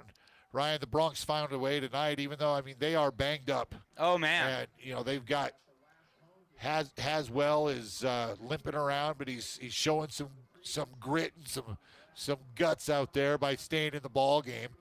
They've got, they've had some linemen get banged up tonight. They're fighting through it, and they've showed some true grit to they haven't put a lot of points on the board, but 28 is going to do it tonight. 140 left in this ball game. They're going to move to 6-0 on the season. Well, like Coach said in the pregame, winning a 4A game is not easy. Right. And it doesn't matter how we do it, if we win by 1 or if we win by 50. A win is a win. They will celebrate this. Absolutely. You have to celebrate this one. Cheyenne Central was no slouch. They came in with a 4-1 record. Yep. I think they're going to put some more time on the clock. These close games just make the Bronx that much better, I feel like. Yeah, 1:51. They put 11 seconds back on the clock from when Central called the timeout. So Central has 3rd down now and 13. Castaneda finds a man. Now the hook and ladder, and they dialed that one up. Yeah. The hook and ladder is going to go for a touchdown. Wow. Tyrone Richards on the old hook and ladder. That's a 56-yard touchdown pass. He's got some speed. Yep. And Central is back in the end zone with 1:42 left.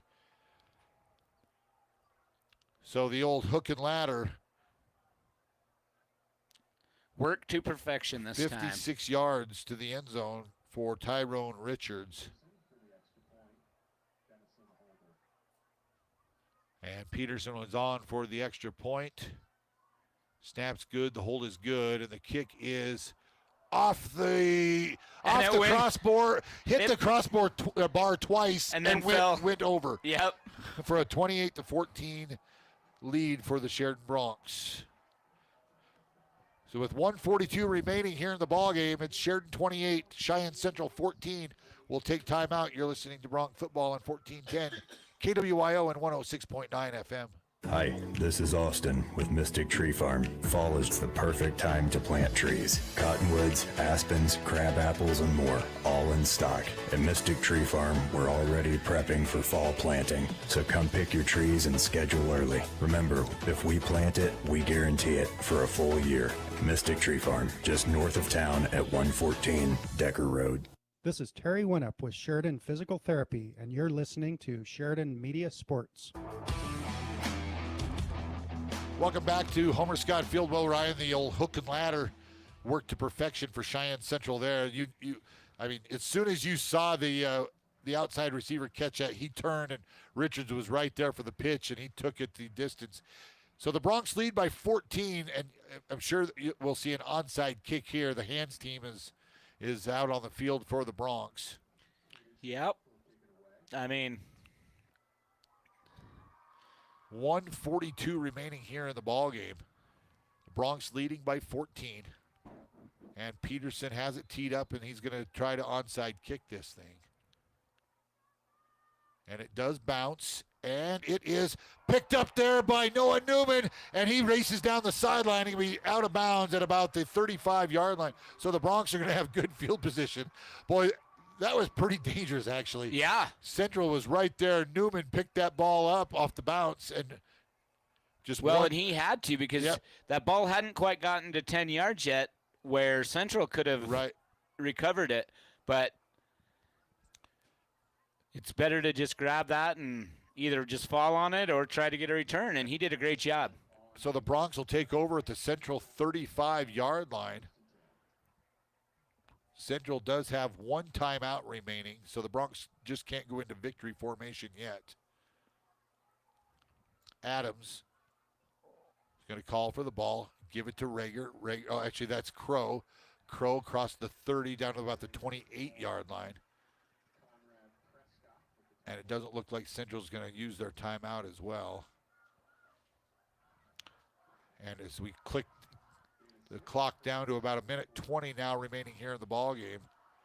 And I think the Broncs are now going to go into victory formation, and they will. So they'll get the homecoming victory. Move to 6-0 on the season. And the volleyball game last night, the girls got their homecoming victory. So successful homecoming week here at Sheridan High School. So under a minute to play now, the Broncs are going to win this thing 28-14. And they'll have Rock Springs next week on the road, and then on the road at Campbell County the following week, and then home for their final game against Laramie to wrap up the regular season. So still tough opponents ahead, but the Broncs will continue to work on things and try to continue to get guys healthy and move back.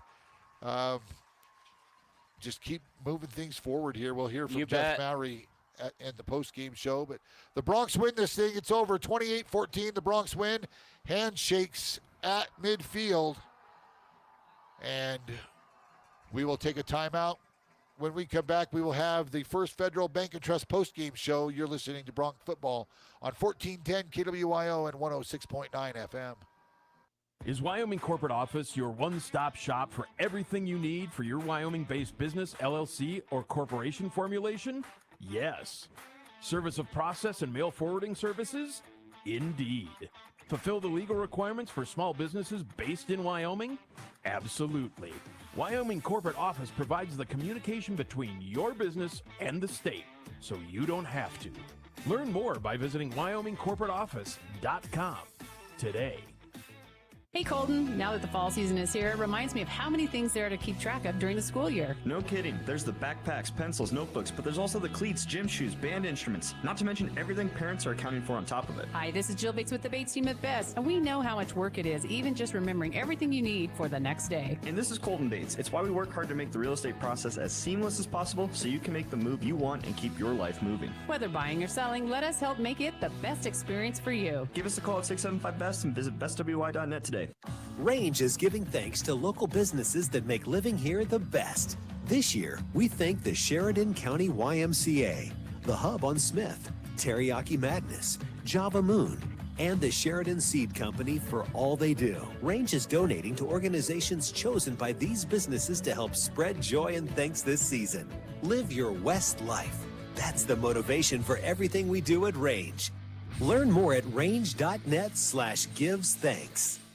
We all know what number 1 and number 2 are, but have you ever gone number 3? Well, if you have and you now need someone to come and fix your plumbing, there's only one call to make. A+ Plumbing has seen and dealt with it all over the years, and they will not judge you. Give them a call at 672-9454 and let them take care of your number 3. After all, they are number 1 in the number 2 business. A+ Plumbers, 672-9454. Have you been in to see Sheridan YO sports cards yet? It's the spot to get your hands on incredible sports cards and memorabilia. Sheridan's premier spot for buying cards. All major sports cards including fighting, wrestling, Pokemon, and even racing. These guys have hobby boxes for the serious collectors and packs for those getting started. Graded slabs from PSA, SGC, and if you have a big card to grade, talk to the guys to have your card submitted to PSA. Family friendly and located inside Sheridan Stationery Books and Gifts, 535 North Main, open 7 days a week. Loans can help people when they need money. Sheridan Community Federal Credit Union makes loans. So does that mean Sheridan Community Federal Credit Union helps people? You bet it does. That's what it's all about. When you're a credit union member, that means you're also an owner. And practically anyone in the Sheridan area can be a member by becoming a customer. At Sheridan Community Federal Credit Union, located at 141 South Gould, member NCUA, equal housing lender.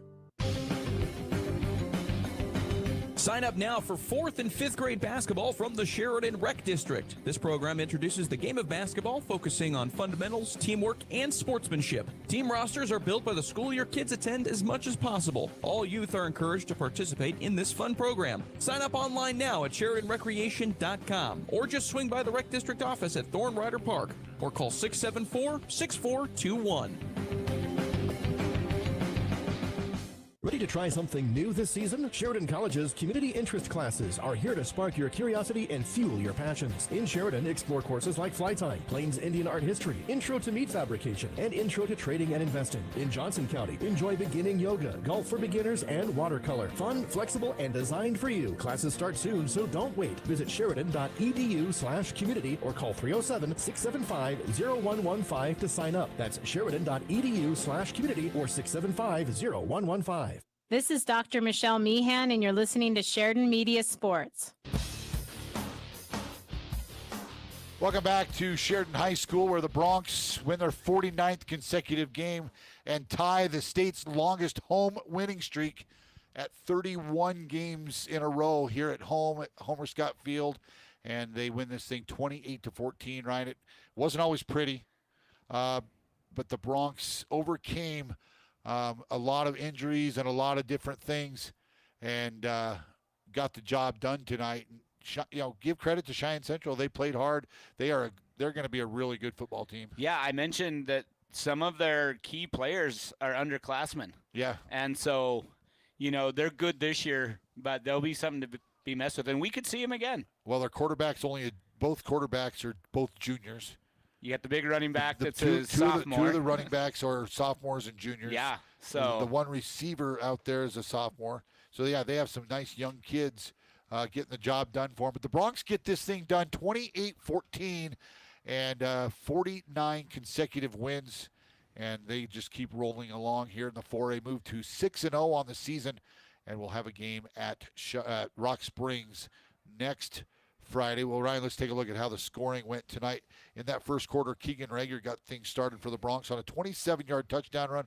Pretty impressive run. He broke a couple tackles, and when he got into the open, he just found that blue end zone. Yeah, I mean, he was determined to get there and made one guy miss, and then he had some blockers out in front of him and got across that goal line. William Greer kicked the extra point, and the Bronx led 7-0. In the second quarter, the Bronx found pay dirt again after a turnover. The Bronx took over, and Haswell found Keegan Rager on a 3-yard touchdown pass, and it was obviously Rager's second touchdown of the game, but Beck Haswell lined up after being injured in that on that first drive of the game, and looked like he was going to run the ball, but threw the old Tim Tebow jump pass and connected on Rager. The Greer's kick was good, and the Bronx led 14-0. Yeah, just well executed. Nice play call by the Bronx coaching staff. With 25 seconds left in the game, the Bronx had gotten the ball back on turning it over on downs, and Andrew Adams found Gage Rogers, and Rogers did the majority of the work. It was about a 3-yard pass, and then Rogers went 37 yards to pay dirt. Greer's kick was good. The Bronx led 21-0 at halftime. Yeah, Rogers, we knew he had some speed, but he really showed it off on that play. Little out, 3-4 yard out, and like you said, he cut it to the inside, and he was off to the races. Well, the Bronx did get outscored for the second straight week in the second half. Cheyenne Central got on the board with 2:02 left in the third quarter as quarterback Owen Woods found Teasley on a 32-yard touchdown pass in the back of the end zone over in the corner. The officials had to get together. They both said it was good, though, and Peterson's kick was good, and the Bronx led 21-7. Yeah, I mean, the coverage was good there, but the receiver was a little bit taller than our defensive back, and he just kind of went up over the top of him and got it. With 11:27 left in that fourth quarter, Blaine Phillips had his best single run of the year, a 26-yard touchdown run. Boy, he made a couple guys miss. He broke one tackle right at the line of scrimmage, made a couple guys miss, and looked at that blue Bronx end zone and found pay dirt. Greer's kick was good, and the Bronx led 28-7. Yeah, that kid, I love how he almost seeks out the contact, and he just loves the physicality, and he was able to break through and get to the end zone. And then during desperation time, Cheyenne Central had called a timeout, and with 1:42 left in the ballgame, they faced a fourth down play and called the old hook and ladder, and Woods was able to hit his receiver. I think it was Jack DeManna out there on the outside. DeManna pitched it to Richards, and he went down the sideline 56 yards for the touchdown. And the final score, the Bronx 28 and Cheyenne Central 14. And again, just can't say enough, 49 consecutive wins. Yeah, and like Coach said earlier in the pregame show, it's not always pretty, but a 4A win is a 4A win. And you'll celebrate it. This game tonight showed what he talked about earlier in the season about having to build depth, because without what they've done up to this point, I don't know that some of these kids would have been ready. And so you take a look, and it's like he said, next man up, and the next man was up tonight, and they found it in Keegan Rager scoring a couple touchdowns. They got it in Blaine Phillips getting a rushing touchdown, and Gage Rogers really stepped up and made a couple of nice catches and found pay dirt as well. Yep, just a great team effort. So we'll take another timeout. When we come back, we'll have head coach Jeff Mowry here on the postgame show. You're listening to the First Federal Bank and Trust postgame show here on 1410 KWYO and 106.9 FM. Introducing Transfer the Cents from Security State Bank, the easiest way to save without thinking about it. Every time you use your debit card, we round up your purchase to the nearest dollar and move the change into an account of your choosing, free of charge. It's automatic, effortless, and adds up fast. Start saving with every swipe. Ask about Transfer the Cents today. Security State Bank, small enough to listen, big enough to help. Member FDIC. Do you have family coming to town and not enough room in your home to accommodate them? Book them a room at the Candlewood Suites in Sheridan. They'll enjoy features like fully equipped kitchens that include a microwave, full-sized refrigerator, dishwasher, stovetop, even pots and pans, and free guest laundry. Did I mention the outstanding views of the Bighorns? Book your reservation with the Candlewood Suites and relax knowing they'll feel right at home. Call the Candlewood Suites 307-675-2100. Is your AC working? But only kind of. Well, it's time to call Carl's Heating and Air Conditioning. He'll cool your house faster than you can say, "Why is the dog lying on the tile again?" But hey, Carl doesn't just battle heat. He also tackles radon mitigation. Because what's worse than being hot and cranky? Breathing radioactive gas while being hot and cranky. Don't sweat it. Carl's got this. Find Carl's Heating and Air Conditioning in the Country Bounties business directory. Doug, is your service shop haunted? Nope, that's just the sound of folks screaming with joy over our tire sale. Oh yeah, buy 3 tires, get the 4th for $1. A single $1. That's scarier than my mother-in-law's meatloaf. And a lot safer. Don't get caught driving on bald tires this Halloween. Swing into Waring Chevrolet. Buy 3, get 1 for $1. No tricks, just treats. Waring Chevrolet. Online at WaringSheridan.com. Leaves crunching, kettles whistling, football helmets colliding, families chattering, the sounds of fall. Hearing loss can be a subtle thief, taking away these precious sounds and others that make our lives so rich. If you think you or a loved one may be struggling, please call our office to schedule your free hearing test and consultation. There is nothing to lose and everything to gain. Let the changing seasons encourage you to make a positive change for better hearing. Call 674-8920, on the web at ebahearing.com, or visit on Coffeen Avenue, right next to Sherwin-Williams. Since 1935, First Federal Bank and Trust has been a cornerstone of Sheridan. And to celebrate 90 years of community commitment, we're donating $90,000 to 10 nonprofit organizations in Sheridan. Each month through November, we'll honor our legacy of community support by investing in a local nonprofit. This month, First Federal will award $9,000 to the Hub on Smith. 90 years, $90,000. Community commitment at its finest. Visit efirstfederal.bank. Member FDIC. Have you downloaded the McDonald's mobile app? Well, what are you waiting for? You're missing some money-saving McDonald's deals. Plus, you'll get access to exclusive deals. You'll be able to order ahead and pass the line with mobile order and pay. Plus, when you join My McDonald's Rewards, you'll earn points on every order to redeem for free McDonald's food. So download the app and start saving time, money, and get free food. McDonald's, Sheridan, Buffalo, and Gillette. Stop by Ridley's Saturday, October 4th from 10 until 2 and help us fill the bus for the food group. This is Gina Benjamin with ERE Carrier Realty, and we'll have a shopping list ready for you at Ridley's. You can drop your items right there by the bus and we'll load it up. Buy 1 item or more. It all helps. We'll see you Saturday, October 4th at Ridley's. ERE Carrier Realty. We're about more than real estate. We're about family, friendship, and community.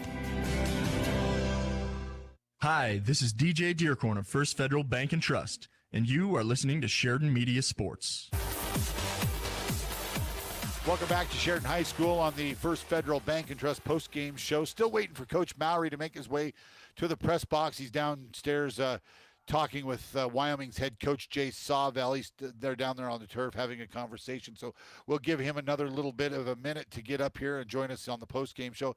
With the win tonight, the Broncs do secure a first-round home playoff game, so that we will Halloween night, October 30th, will be the first playoff game.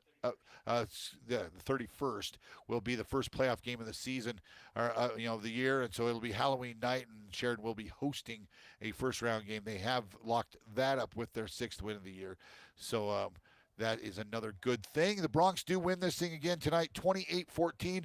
We're going to take another quick timeout. When we come back, we will have head coach Jeff Mowry with us here on the postgame show. You're listening to Bronc Football on 1410 KWYO and 106.9 FM. Need a checking account, a home loan, business banking? Hi, I'm Brittany Sorensen from First Bank of Wyoming. You don't have to go to different places for these services. First Bank of Wyoming has it all under one roof. From simple personal banking to more complex business loans, we make managing your money simple, convenient, and stress-free. One bank, every service, all for you. First Bank of Wyoming, your one-stop financial partner. First Bank of Wyoming, division of Glacier Bank, member FDIC. At Camco Federal Credit Union, we offer all the banking functions you need with the personal touch you deserve. From our rewards checking and our share certificates to convenient online banking with our mobile app. Whether you need to remote deposit a check, pay a bill, or transfer funds, we make it easy. And when you need to talk to a real person, our friendly team is ready to assist you. Visit one of our branches or call us today at 307-682-6105.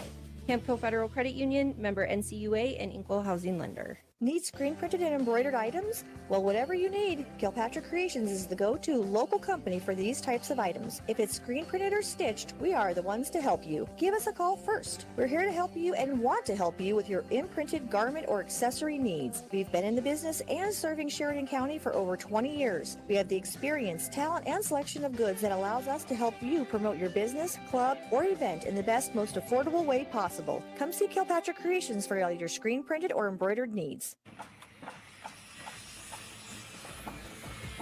Building or remodeling your home or commercial space can be overwhelming. With so many decisions to make, choosing the right contractor matters. At North Country Construction, we believe you deserve a team you can trust. From initial planning and site work to concrete and final touches, we handle the entire process with a decade of quality in the Sheridan area that speaks for itself. When only the best will do, call North Country Construction, 307-461-2896. One Health in Sheridan provides medical care, mental health, and other support services for the whole family. Our whole person approach serves children, adults, and seniors, and we accept patients with private insurance, Medicare, Medicaid, and no insurance. From childhood immunizations and wellness checks to substance use treatment, visit One Health for same-day availability and an income-based sliding fee. Visit onechc.org/Sheridan for more information. In a place where honesty and hard work define us, there's a bank that's fully invested in Wyoming. The banks of Buffalo, Gillette, and Sheridan. We understand that business owners are the backbone of our communities. And whether you run a ranch, a restaurant, or a retail store, we're here to support you with a range of account options and personalized services without all the unexpected fees. Because when your business succeeds, our communities thrive. Visit buffalofed.bank for all your business banking needs. Member FDIC, Equal Housing Lender. They'll tell you nobody sells campers cheaper than them. Let me tell you, they're wrong. We do. Midway RV in Sheridan has new campers at the lowest prices in the country. Units won't last at these prices. Limited floor plans available, trade-ins welcome, financing ready. Midway has a floor plan for you. Hit the mountain road or back road for less. Stop by our newest showroom on Coffeen Avenue in Sheridan. Visit midwaycampers.com. Lowest prices in the country, right at your fingertips. Friday Night Lights, hard hits, and Sheridan pride. Your Broncs are back on the field. 7P Builders is proud to stand behind our hometown team, supporting the athletes who give it their all every game. Off the field, when it comes to your home, 7P Builders specializes in sidings, decks, and roofs, new builds and remodels, helping families create spaces that last for generations. Call 307-763-3202 to set up your appointment. From the sidelines to your neighborhood, 7P Builders says, go Broncs. This is Dr. Dana Leroy with Leroy Family Dental, and you're listening to Sheridan Media Sports. Welcome back to Homer Scott Field, First Federal Bank and Trust post-game show, and head coach Jeff Mowry joins us in the press box and to talk about this one. And Coach, first of all, congratulations on a big win. Kind of had to take a deep breath and kind of get the guys just to refocus after that first drive. Obviously, you're already playing without Breck Reed. Yep. And then your next guy, Beck Haswell, goes down on that very first drive with a sore ankle and didn't know if you were going to get him back. I'm sure the kids just had to be like, oh my gosh, what do we do now? But they regrouped and things went well. Yeah, they did. And you're exactly right. They, he rolls an ankle that Central comes out in a little different look than we were expecting defensively, and so we prepped all week against something. They gave us something different. We get a guy hurt in the first drive, and so we all had to take a little bit of deep breath. And our guys just trust what we do, and so it was the next guy up, and whoever gets the ball, they'll answer the call. And I think that showed tonight is a lot of people all week. What are you going to do? Who are you going to replace Breck Reed with? And the truth is, you don't replace a Breck Reed. We have the next guy up, and the next guys step up, and they know what their skill sets are. And you saw Keegan Rager. He's not going to run as fast as Breck around the edge, and he's a physical runner, understands how to be nifty inside. And you saw that first touchdown, just a tough run, breaking tackles, and they just played to their strengths. I think our kids did a good job of a defense that came out different, a little bit different than we thought, and then having some injuries, the game plan drastically changed, and they went unexecuted it. We talked about early on in this season about how you felt like the Bronx didn't have a lot of depth, and you guys were going to have to really get guys into the game and building that depth, and it's showing because you are getting some play from guys that maybe you didn't think you would get real positive play from this point of the year. Yeah, we are. We're getting guys that are playing all over the field, and they're going out there and they're playing hard. And we are trying to build depth still, as you can see. You know, we've had multiple injuries, and some of them unfortunately have been season-long injuries, and so the next guy gets ready to roll, and we've got to continue to build depth. You see some inexperience at times when guys are coming on and off the field and they're not quite ready and they're not getting in their formation, but we've just got to continue to push that depth as we know longer in the season. We're not going to be done with injuries, and the next guy has to be ready to go. I thought that Gage Rogers gave you some really awesome plays tonight. Obviously, he took the one in on the little out. He did most of the work himself on the yards after the catch, but he showed off what he can do in the open field too. Yeah, we put in that little screen this week, and it's the first time we've ran it in live action, and he understood the path he should take and went inside the first block and found a vertical crease, and then just good field awareness that he had, and he's got good speed. You know, he's a guy that we probably need to get the ball to more often because of what he can do in the open field, and you saw that tonight. I thought defensively that you guys stymied them at times. Obviously, they've got 3 or 4 different backs, a couple big bruising backs that really probably are more punishers than nifty guys. But the Richards kid is quick, and he showed off his speed. Yeah, and he made that first touchdown catch was a tremendous catch he made on the sideline on that far side. And then, you know, the 2 big plays are what got us those 2 big touchdown scores. And other than that, I thought our defense did a great job of keeping the ball in front of them. And when we do that and make them drive the field, I thought it was challenging for them. You know, they do have some strong physical guys. They're good offensive line, and they move the ball pretty well. But if we made them drive the field and little bits at a time, I thought we were really effective defensively. Took advantage of their turnovers, too. 2 interceptions. I thought your free safeties, they just played the ball well and just went and got it. And then obviously the big fumble recovery that set up the jump pass touchdown set you up in good field position. Yeah, those turnovers are huge. And, you know, we had one of our own, but we were +2 on the night. And anytime you can do that, chances are you're gonna be successful at the end of the night. And I thought our safeties, like you said, were able to play over the top because our linebackers and our defensive line were stopping the run, so our safeties aren't having to come up and fill, and they're able to play the pass. And then when they did throw, I thought we were effective on the back end. And we got that ball out. I'm gonna have to watch film, see who got it out, but get it out with a short field position. We're pretty effective when we get the ball on the 30 going in. I liked the quarterback play tonight too. I thought that both Andrew and Blaine did a good job of running kind of your RPO options, where Andrew had the one play where he rode Crow for a long time, and the end finally bit, and the middle of the field just opened up for Andrew, and he read that right and did a nice job. Yeah, they did. Both of them are doing a good job. They ran the ball hard tonight. You know, both of them are running physical and did a good job. We were able to spring one of those QB runs for a big score, and otherwise they're just effective. It's like another back in the field, and when you can have a QB run game, that's really challenging on the linebackers, and they've got to play an 8-man box even if you have 4 wide. And so if we can keep that going, it should open up our pass game a little bit. One more thing, next week, obviously a very long road trip, longest road trip that anybody has to take, especially for Sheridan to go down to Rock Springs. Rock Springs not having the kind of year that they probably want to have, but you got to prepare and you got to deal with that long road trip. Yeah, it's a long road trip. They run a really different offense. It's not something you see anywhere else, and so it's tough for our defense to adjust to that offense. It's just something we don't see. It's kind of like Kelly Walsh a week ago. Most teams across the state are 2 and 3 wide, 2 backs, 1 back, and it's pretty traditional football. And Kelly Walsh and Rock Springs both run different stuff that it's hard to prep for throughout the week. And so, you know, they gave us fits in the first quarter last year down at we played them at Natrona County, and I expect them to, you know, put up a good fight just like they did a year ago, and we've got to be ready to play after a long bus trip. And then with just one final thing tonight, obviously 31st consecutive home win. So that ties the Wyoming State record with Byron High School back in the 40s and 50s. They had won 31 straight. So, you know, another feather in the cap for the Bronx. Yeah, that's a new one. I think Kevin must have found that one. Yeah, he did. He's digging into the archives. And yeah, I mean, we're excited about it, and you know, the winning streak is exciting for our kids, and it's exciting for our community. And you know, I think the biggest thing for me, you know, streaks and things like that, the kids had fun tonight and they celebrated, and you could see at the end we were talking about who did what great tonight, and they're calling out each other. And then the last young man said, you know, and we had fun tonight, and everybody just kind of blew up. You know, last week we got a win.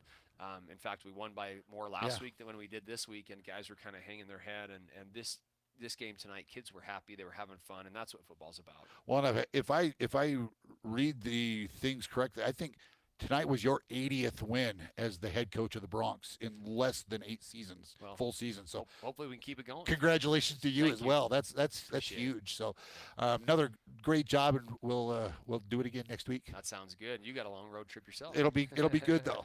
Head coach Jeff Maurer here on the First Federal Bank and Trust postgame show. Always appreciate him giving us his time after the ball games. That's going to wrap it up for us.